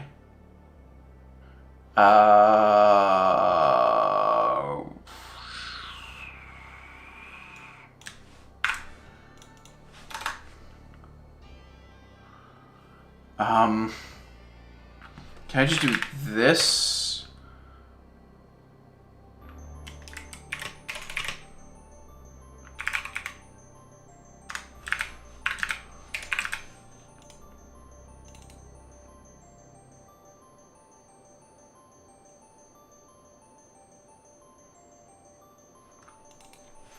Void. D-serial. So I have to double check this.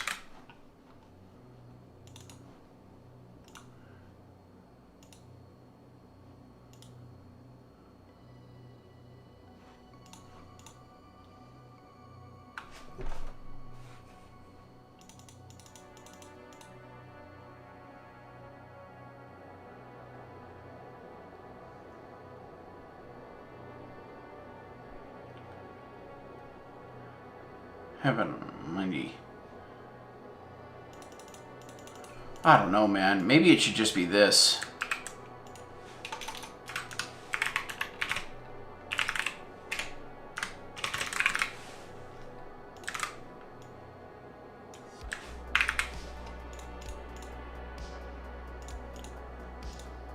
Get rid of this for now.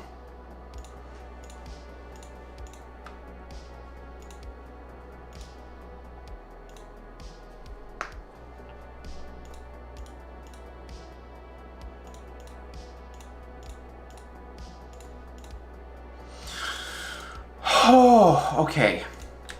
So, one more time.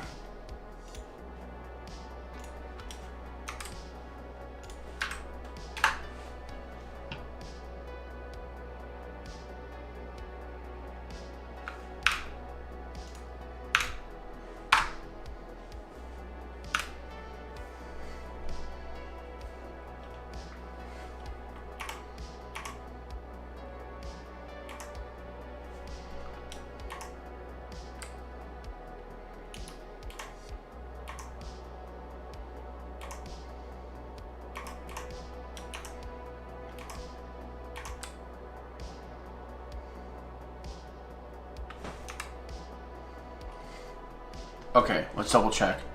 So map data,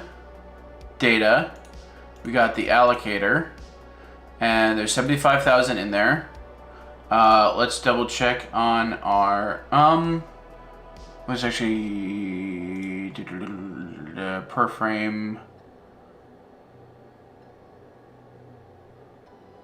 current.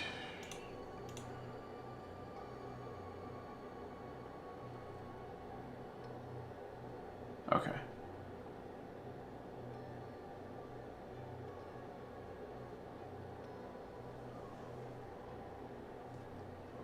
One zero FA. Okay.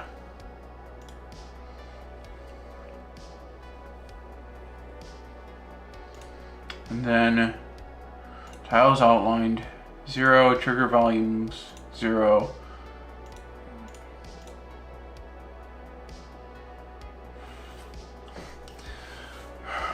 Okay.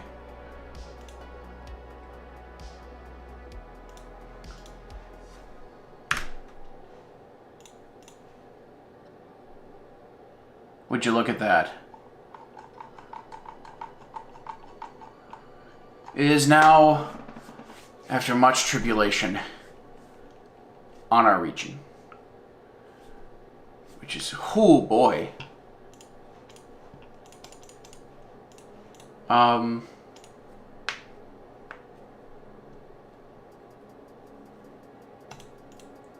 Yeah. Okay, yes. So we definitely want to disable copying that, because otherwise we could have memory corruption bugs where somebody accidentally makes a copy of the region and starts writing to the same memory. That's absolutely what we want to do. So in the game map file, we're using a region pointer as our allocator for all of these. That makes sense. I just find after a big change like this, it makes sense to just go through everything one more time. Game map data, allocator, per level arena.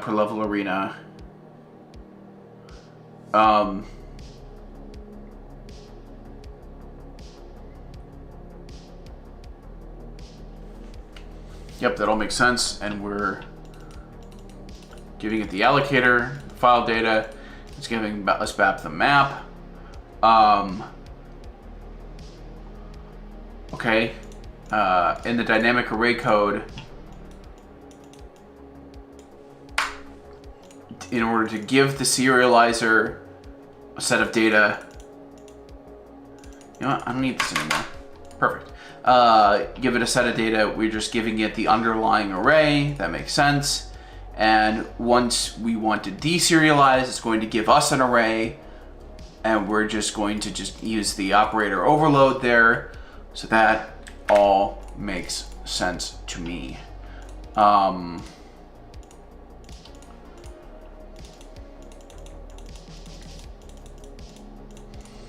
Okay.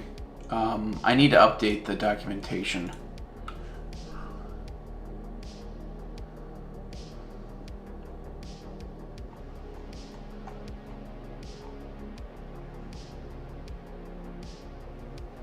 Add your type,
okay. Okay.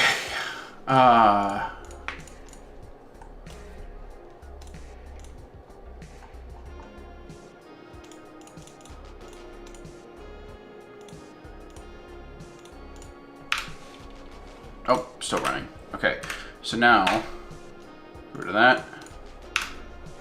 Go back to the game.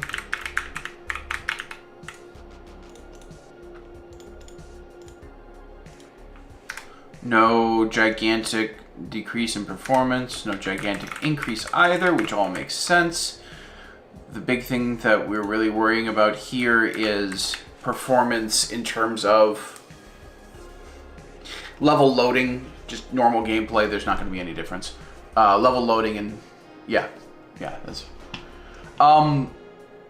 okay. I think that is all good. Now, is there anything else that we can add to be loaded per level on that arena? Get rid of that. I don't need that right now. What? Whatever. I think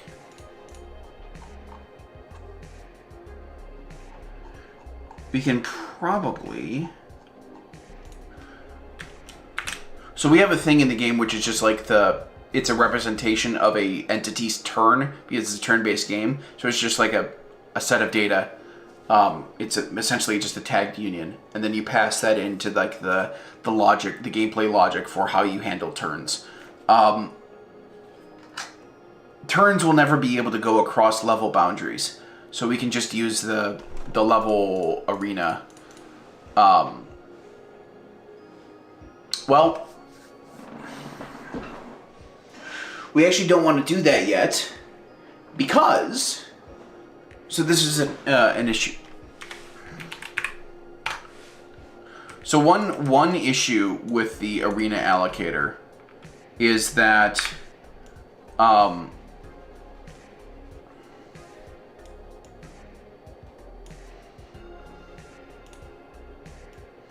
so we got this chunk of memory, right? And we're not freeing it until the end of until a new level is loaded. Now, in this case of these turns, this representation of a turn in the gameplay logic, you know, for every turn you might allocate like 1 to 3 of these based upon the number of different actions that happen.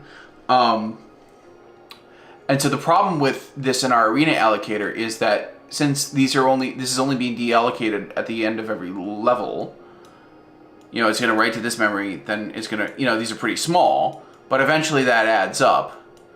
So I'm wondering, you know, and so you have all these tiny little allocations on there that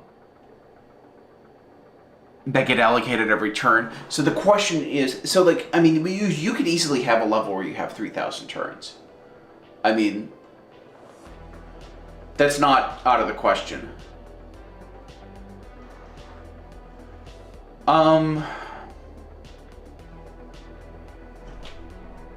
So I have a couple options. Number one is to use a more sophisticated allocator, which would be slower, but would be faster than malloc. Something like a free list. Or I could just increase the size of the region because memory is cheap. I could just do 32 megabytes of memory and no one's going to stop me. And absolutely no one's going to bat an eye if the final memory usage of the game is 1 gigabyte.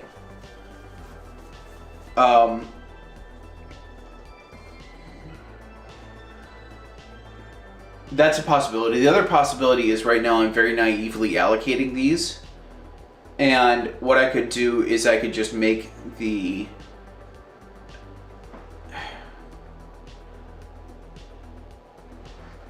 I think for now what I'm going to do is I'm just going to increase the size of the region. And then in the future, what I'm going to do is I'm going to refactor the command, the turn information so that it uses an essentially just a custom free list where the information every single time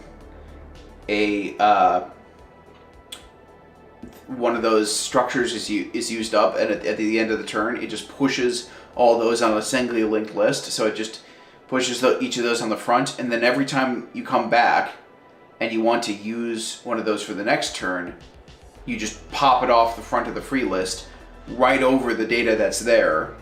That'll work. So for now, I'm gonna bump this up to like 16 megabytes. And then, so where am I constructing those.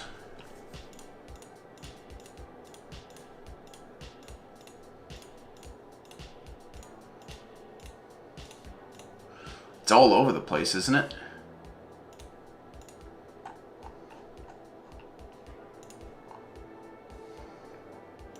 Yeah, so here's an example of where we're making one of these things of turn information. So I want to go game state dot per level arena pointer. I want to copy this. Well, first of all, I want to copy and find, and then copy this.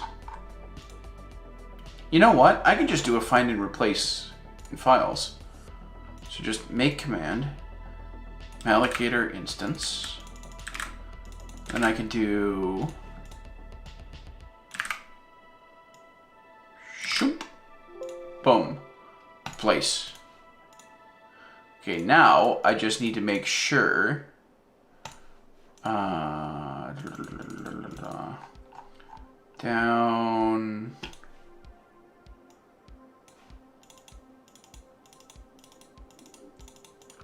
That actually should work, because this is just going to leak because we're not doing the deallocate all call until the end of the level.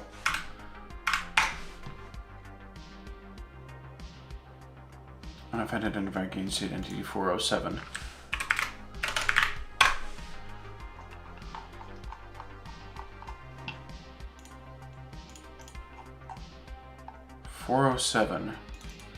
Game state. Ah. Yes, this hacky crap.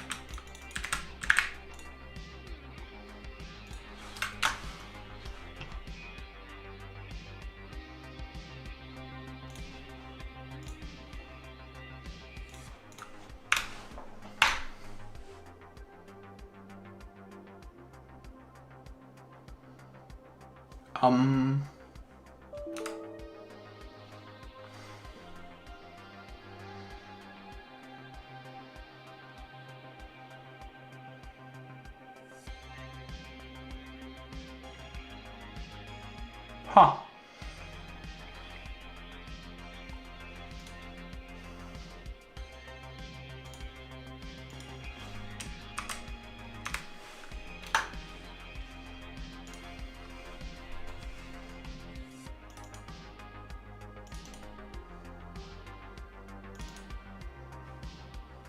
Right.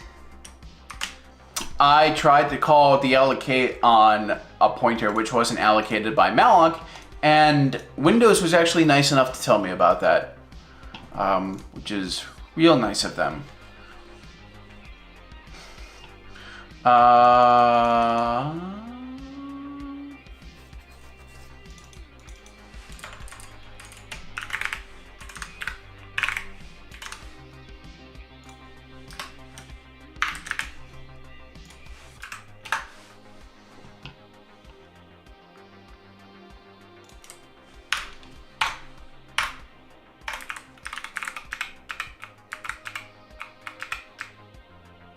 So if I just hold the pass turn button down, how long does it take until we overflow? Because it should assert as soon as we hit the end of the memory arena. There.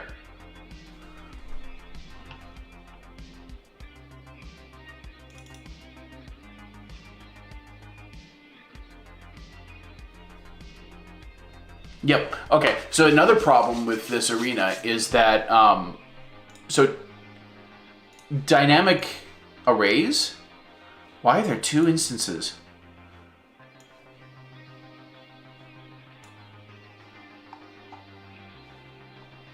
Okay.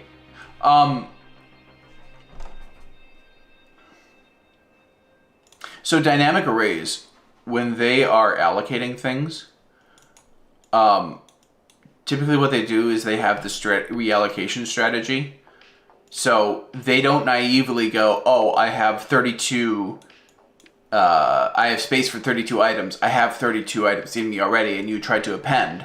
So I'm just going to allocate space for like 33 items. Like, it doesn't do that. It's like, okay, obviously, if you're going to add, we should have a growth strategy which is more intelligent. So it's like, okay, I'm going to allocate enough space with the backing allocator to use like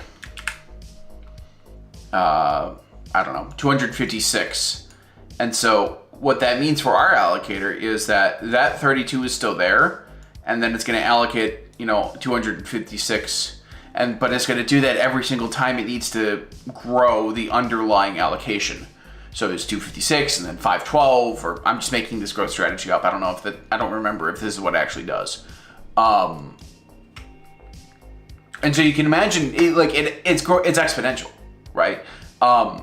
Which means it's taking up an exponential, it's leaking an exponential amount of memory.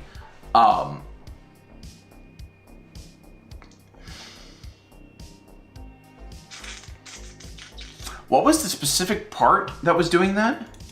Oh, it's the FOV system.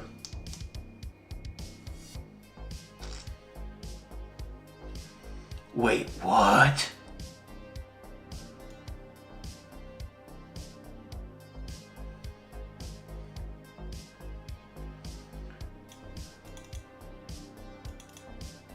It should only be doing that.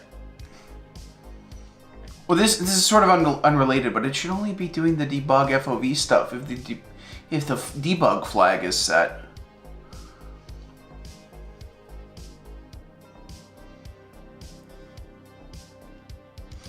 Yeah, I just need to go here, copy.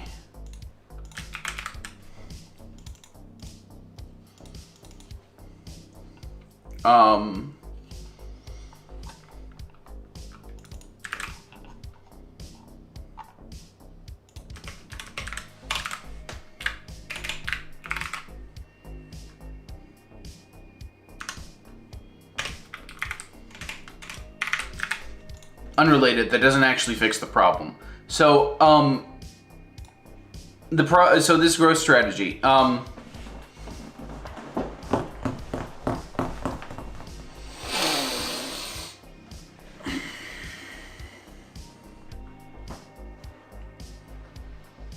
we're just gonna have to use a more sophisticated allocator, slightly more sophisticated allocator, so it can, like a free list that can coalesce deallocated regions. Now it'll be slightly slower than this bump allocator, but it'll still be faster than using malloc. But for now, we'll just go back to the game and just do 32, and we'll be fine.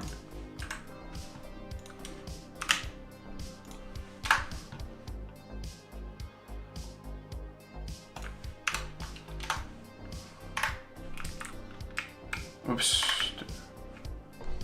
So holding down the pass turn button, holding it down, holding it down, holding it down, holding it down.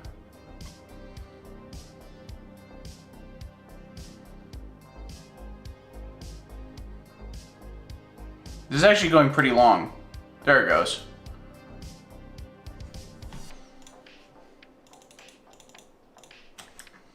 Okay. All right, so is there anything else that's per level? The entities, we don't want to assume that it's per level. It's actually, can be more than that.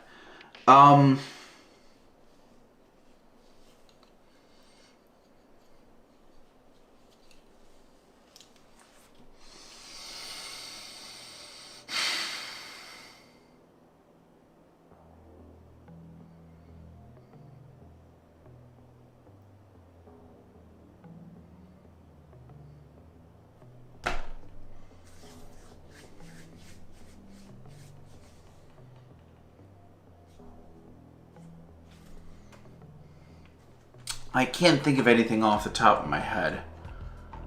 Oh,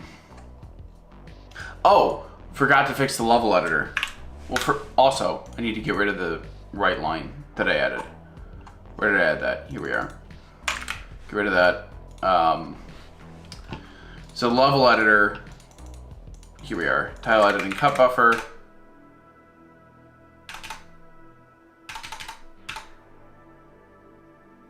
Yes. Actually, you know what? We can just here. Dot data. Go back and just copy this.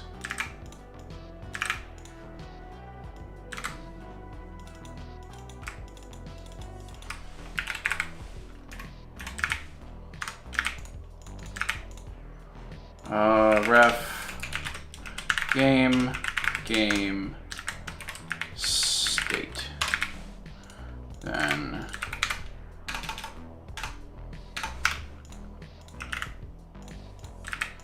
make sure that's after this. Yes, it is. Gosh, there's so many interdependencies here. The order of these, I never like it when the order of these function calls is that interdependent, but what are you gonna do?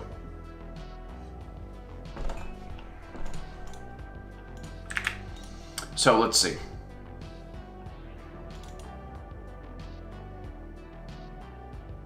I actually don't need that anymore.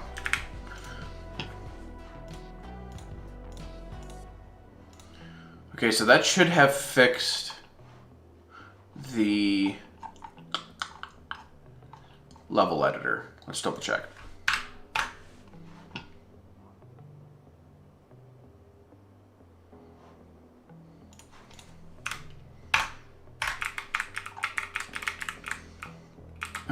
So I'm going to go layer 2, rectangular selection, select, copy. What? Oh, there it is. Whoa. Oh, it is being drawn underneath. Now, isn't that interesting?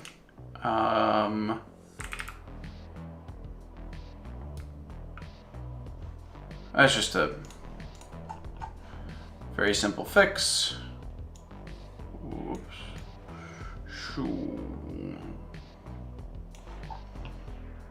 Cut buffer. Or is it?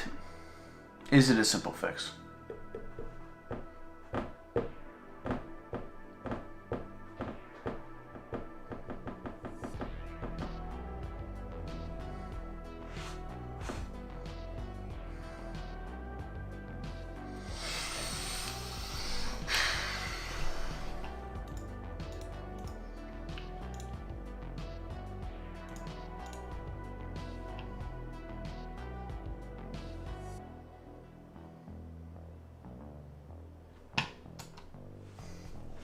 Want some way,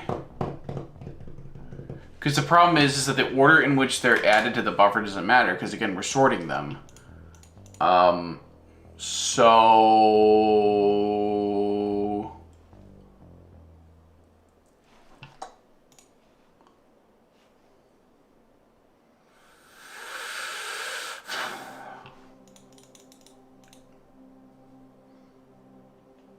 phooey.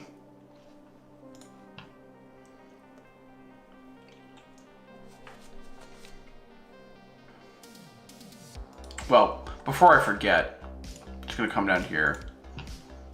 Well, no, actually it's up here. I'm gonna say, what? Oh, replace with, to do,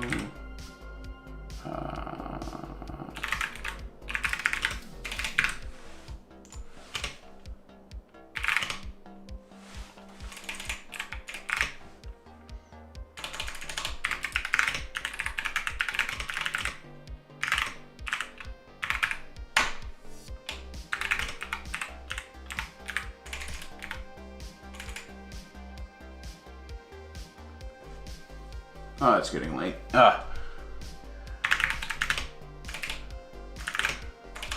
Oh my gosh.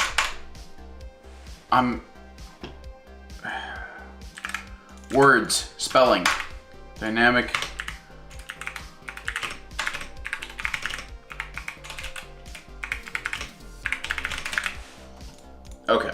What were we talking about? Right. Rendering the cut buffer above everything else.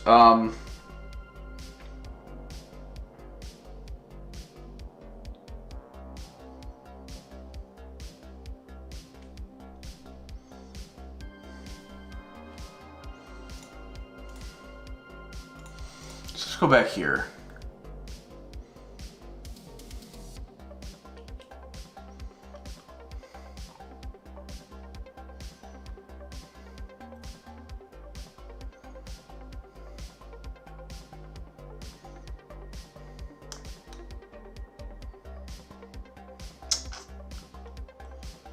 Gosh, I don't know.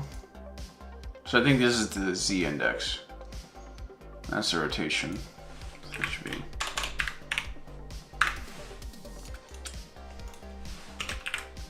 Oops.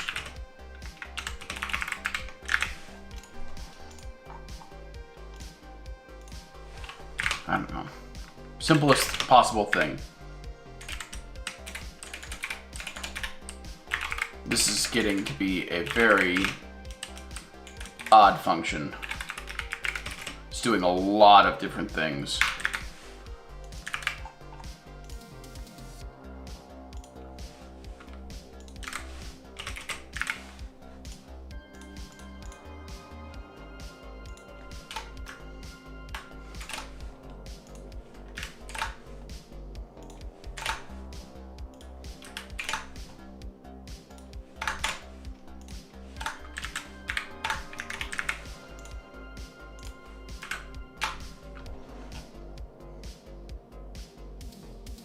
All right.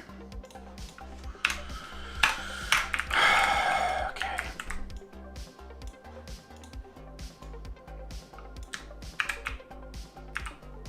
It's still rendering below.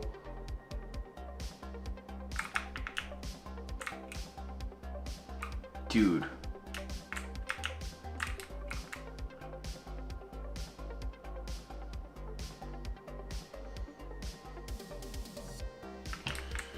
Oh boy.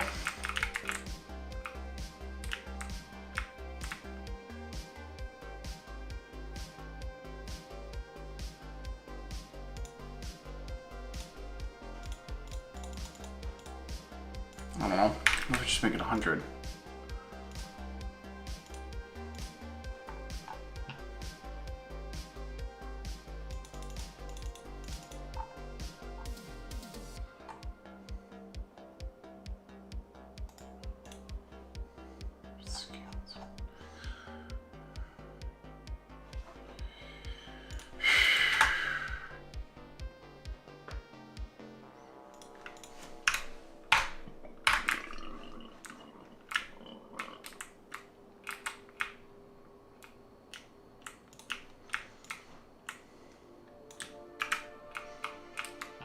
Weird.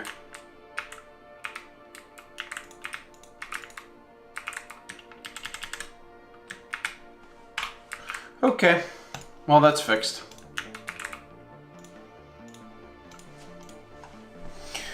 All right.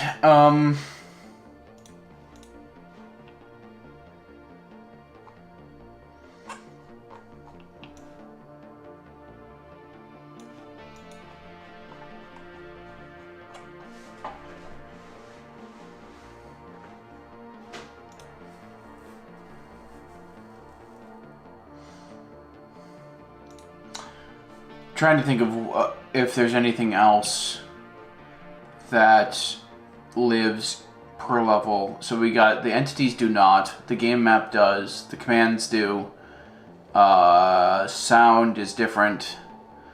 Yeah, I think that's it.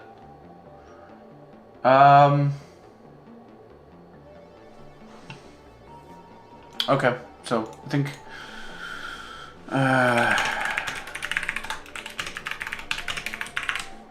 so add per level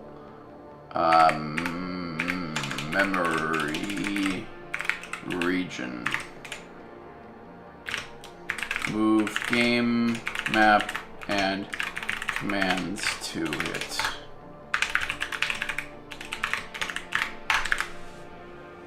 Okay. Alright. I'm gonna take a 5-minute break, and I'm gonna think about what to work on next. So...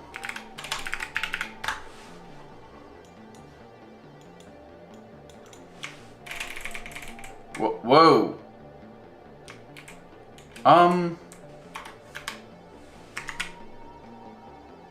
I have done something. I have pressed some sort of combination of keys that have put me into zoom mode, and I have no idea how to exit.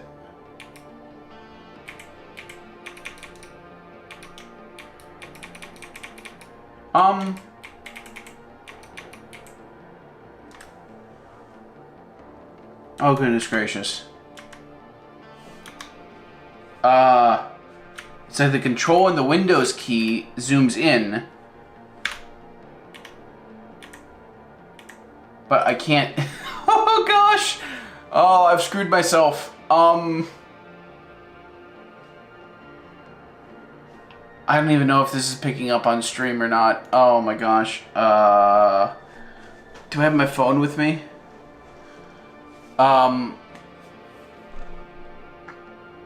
Escape? No. Delete. Control Alt Delete. Nope, that's fucked too. I'm gonna go grab my phone. Actually, I have my laptop.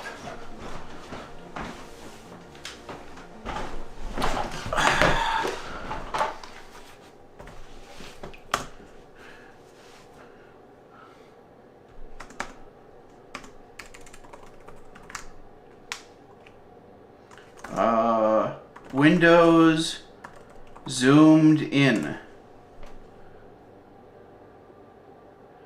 Windows plus Control plus M.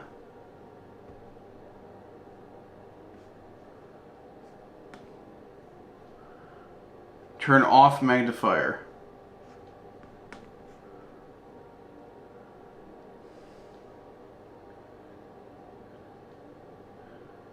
How do I exit magnifier? Windows key plus escape. Hey, we're back. Okay, I have no idea if that picked up on stream at all, but apparently that's called the Windows magnifier. Don't accidentally press the Windows key when you're trying to press Control plus. I have no idea why that's on by default. Why wouldn't that? Whatever. 5-minute break.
Okay.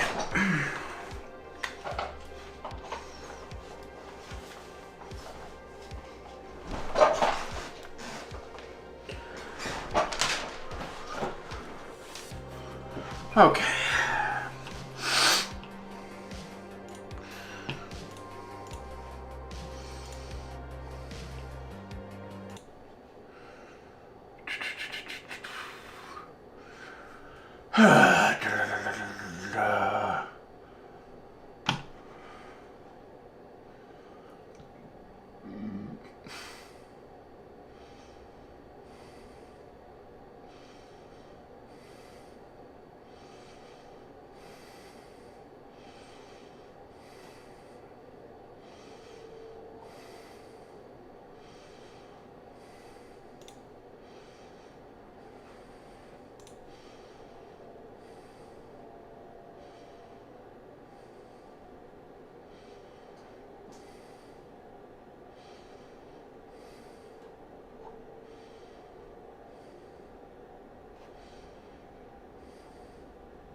Okay, so I was thinking about what to work on, and I essentially have two options. One, I can go and actually replace that region allocator with a free list. I have this free list implementation here.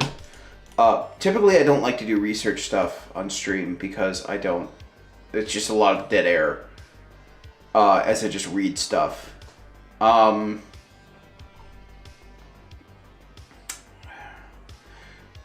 But I don't know. I'm gonna have to do some work to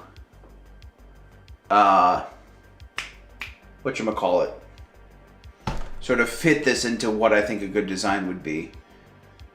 And there's a lot of code here.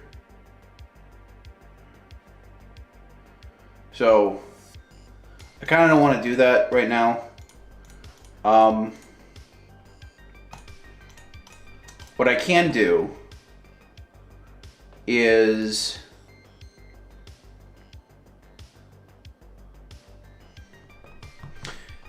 so let me open the game.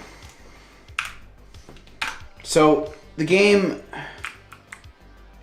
actually before I commit to that, sorry, it's a lot of waffling right now. Okay, so can I make this bigger? Can I zoom in?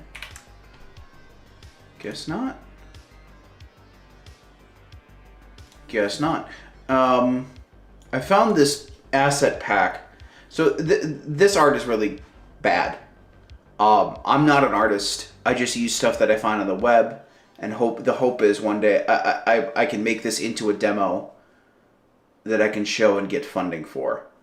That's the plan.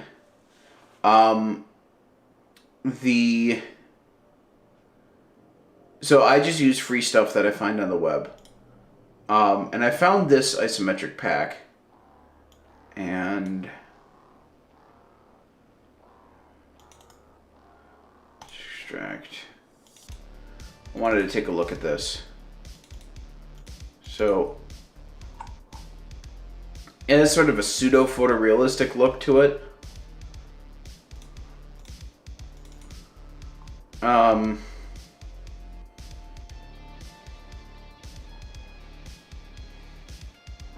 Here, let me see if I can find where I originally down. Let's see if they have like a sample gallery. So if I know whether or not it's worth it to take the time to replace all the art assets. This is something that's just like for me, because like I'm tired of looking at this crappy art.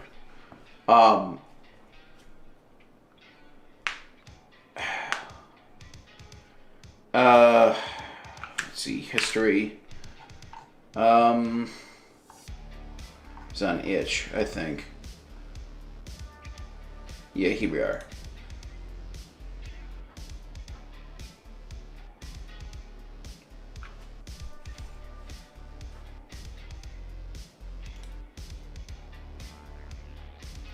I mean, that doesn't look... Let me pull this over here. That doesn't look great, to be honest. It's very garish, and there's a lot going on for the eye to sort of track onto. I don't know.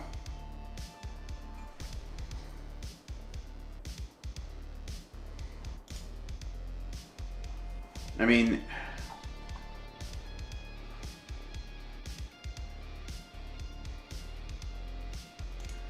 These are better. Can I like open this new tab? Oh, this is supposed to be like, so those are like trees, I suppose.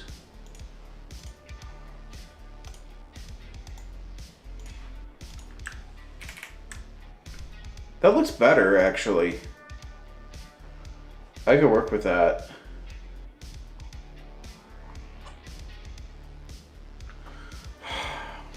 You know what? Screw it. I'll do that later.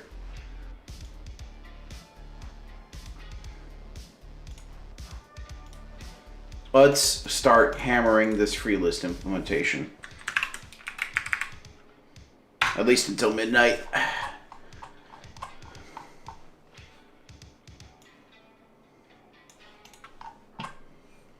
Okay. Free list. Stackable on top of another allocator.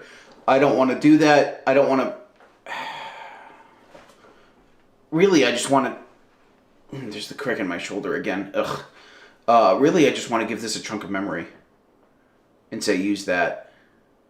And once you run out of memory, you run out of memory, period. I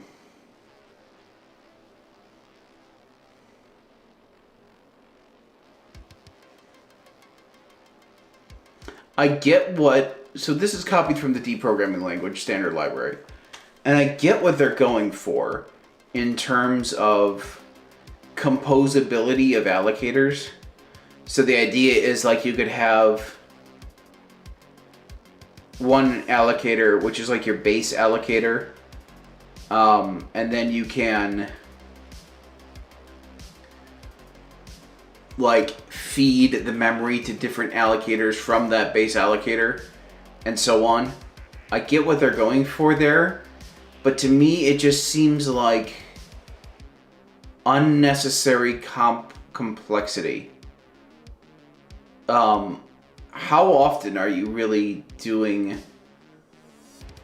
the composition? Instead, like the vast majority of the time, you're just saying, I have these cases of memory which I'm going to be allocating, and this is the strategy I'm going to use. Like, I don't know. I mean, I want to avoid being very clever with memory, unless I absolutely have to. And I guess in that case, we can just add the sort of parent allocation stuff back in.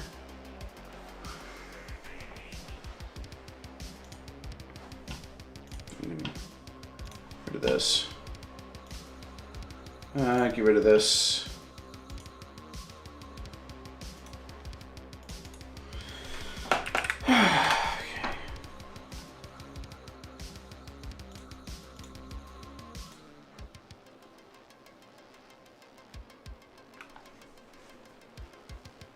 Okay.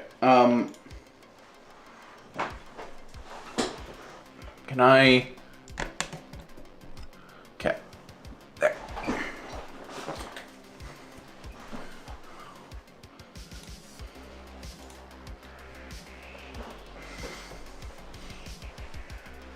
Okay. So we have this free list that this needs to go. This needs to go. You just allocate that at the top.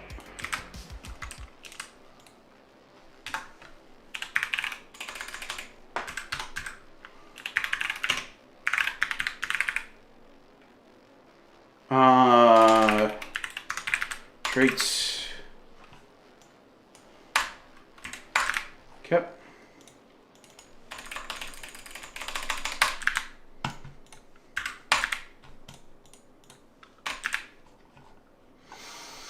Okay, stackable until allocation requests between min and max bytes are rounded up to max. And served from a single list of buffers deallocated in the past. All other allocations are directed to parent allocator.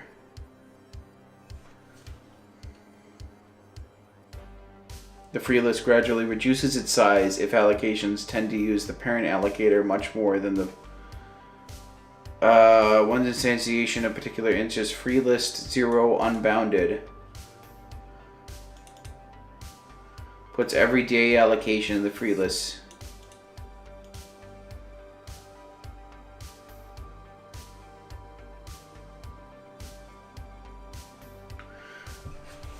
Which would be incorrect for a freestanding allocator, but is both correct and fast when an allocator on top of the free list is already in charge of handling size checking. Why would that be incorrect? I don't understand that.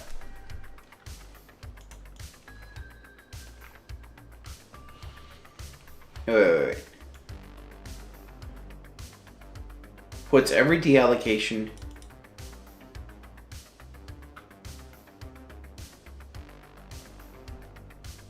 Okay, hold on. We're just gonna have to find. Okay. Min size unbounded. Where's this defined? Nope.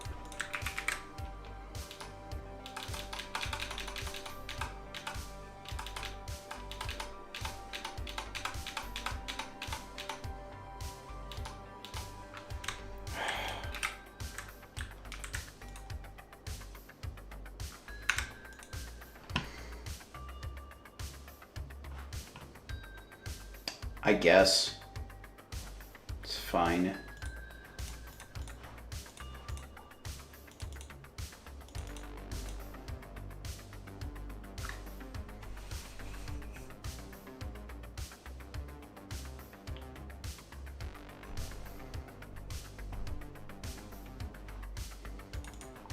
Okay, so let's take a look at this. Min size equals choose on runtime. Min size. Okay, so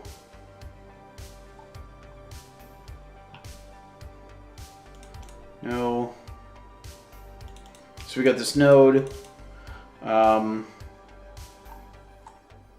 Get alloc size. Okay, where's the allocate function? Okay, here we are. So free list eligible.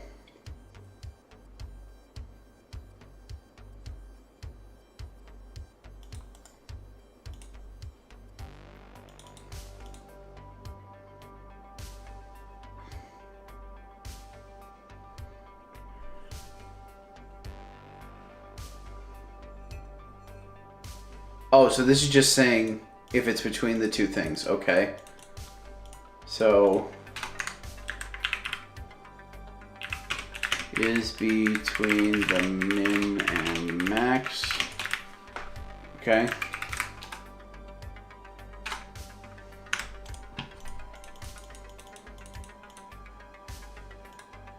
allocate eligible. Fill mode. Oh, okay. Gotcha. Why isn't that just a flat? Why is that a string? Just use an enum. Whatever. And they use it. Oh boy. If root.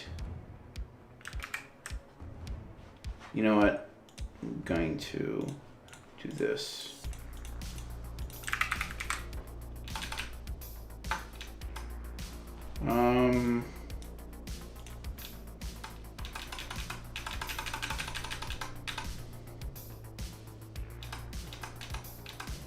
Root. So that's the start of the free list. Oh my gosh, readability is very important. I don't understand why people are so enamored with like using the least amount of lines possible.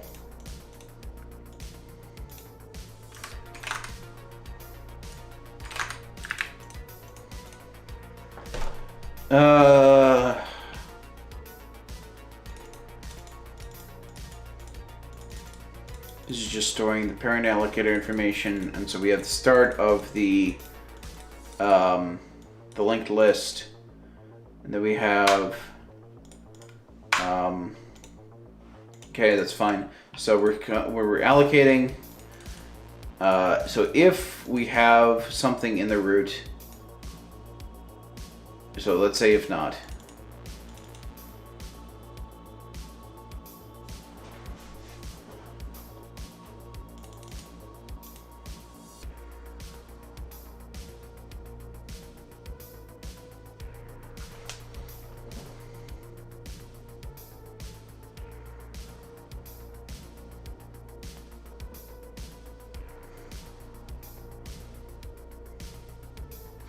Okay, so I get it. So when I was initially thinking about the free list, I was thinking about just like a chunk of memory. A chunk of contiguous memory that you use. But this seems,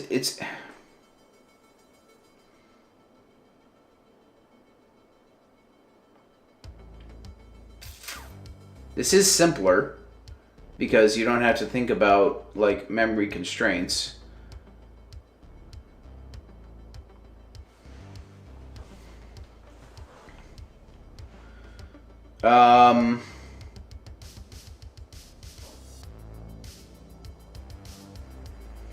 So why aren't we setting root? This doesn't seem... So if we don't have a freed block already available, so this is saying if we have a freed block available, so auto result cast root u by root. Wait, how do you know if root is big enough?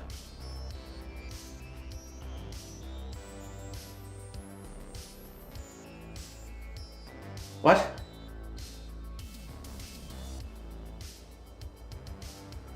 Is this that rounding crap? Is it always just allocating the maximum size?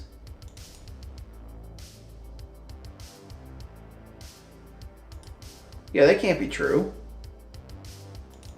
So how does it know that this, turning this into a chunk of memory is...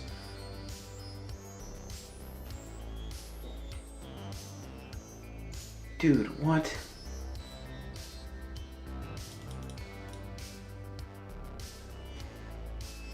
This doesn't seem right. This is assuming that the previous... So let's go to free.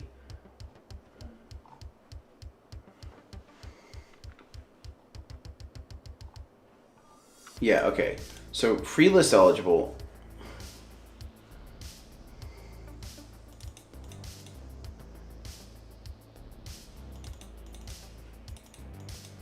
Auto T equals the current root.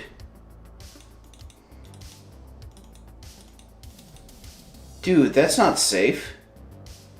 Like, look at this.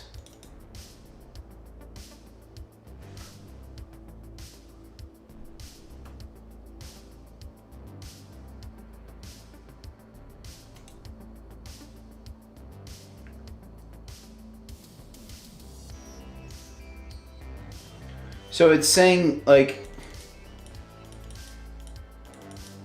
if this was allocated by the allocator, and so if this was allocated by the allocator, take this memory and just put it on the free list, but you're discarding the length information. So when you come up here and you're popping off the next free list, this is completely unsafe. You have no idea what the size of that is. Dude, I don't... Maybe I'm missing something obvious, but this just seems like a completely bad implementation of this thing.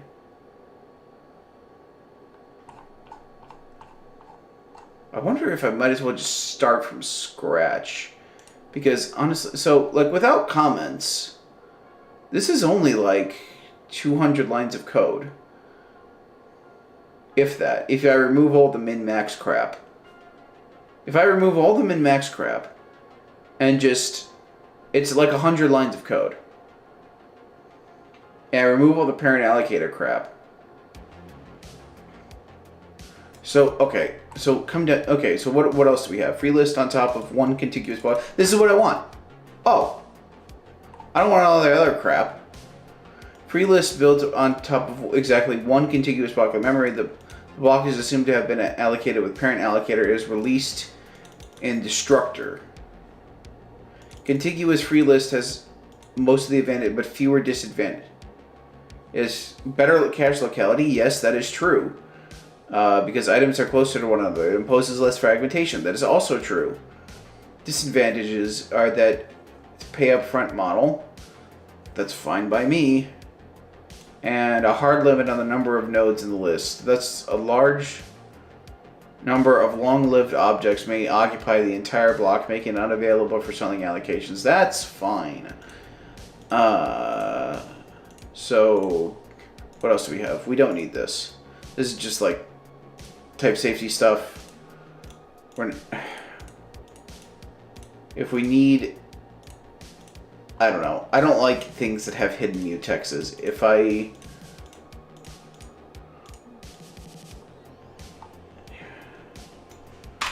Get rid of that. So, I don't need any of this. Okay, so starting from this. Don't want that. Don't need these. Don't need this. Oh. Whoops.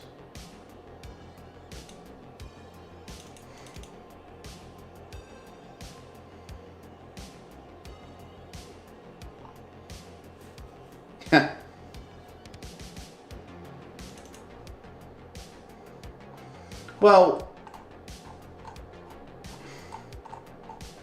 okay, even so, I'm gonna have to,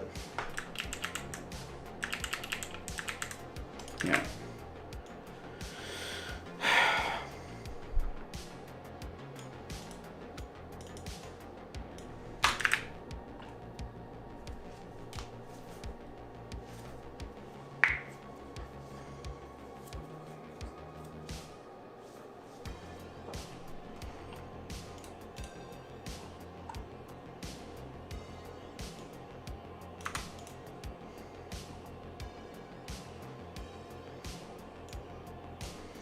Don't want that. Nope.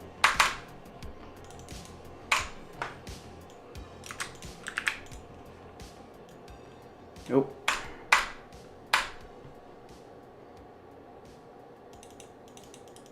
Honestly, this min-max bytes crap just needs to go as a concept. Like, okay, so I'm going to pull up an article that I read recently. Do I need... Is it still... I guess I need to find it. Ugh.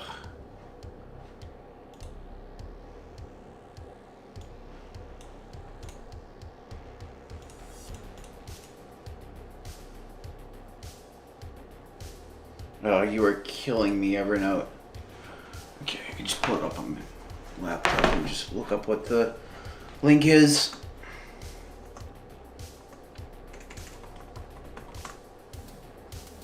Let's see.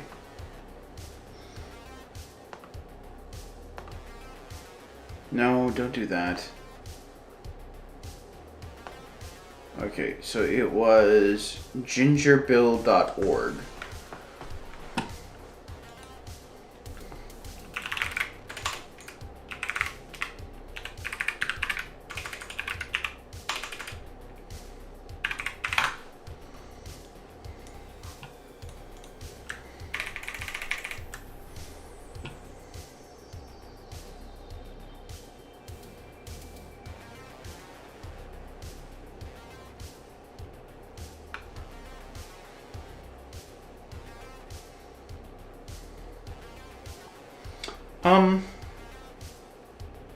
Yeah. Okay.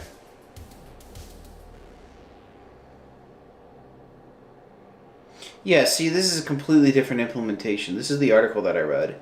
And this implementation is just assuming that you have like a known size that you want, and it's like, dude, I much prefer this idea where you allocate a little bit of space beforehand, which contains the information about it just contains the information about what the allocation is going to be, and then eventually it can think about where to put the allocation, and then eventually it knows how to coalesce, right? Because it has these three things, and then they're next to each other, and it can coalesce these two things together.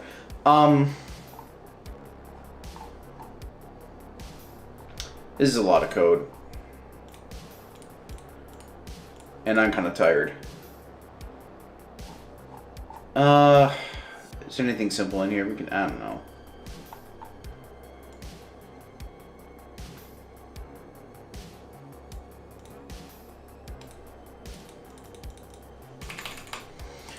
Well, I hate to end a stream with a wet fart, but I think that's all I can do for today. Unless I can think of something to add in.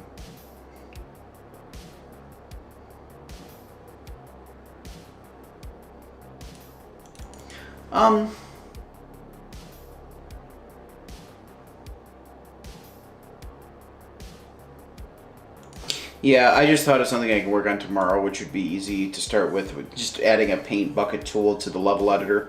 That'd be a good start for tomorrow. But I'm going to leave that to then. Okay. Well, stream's done.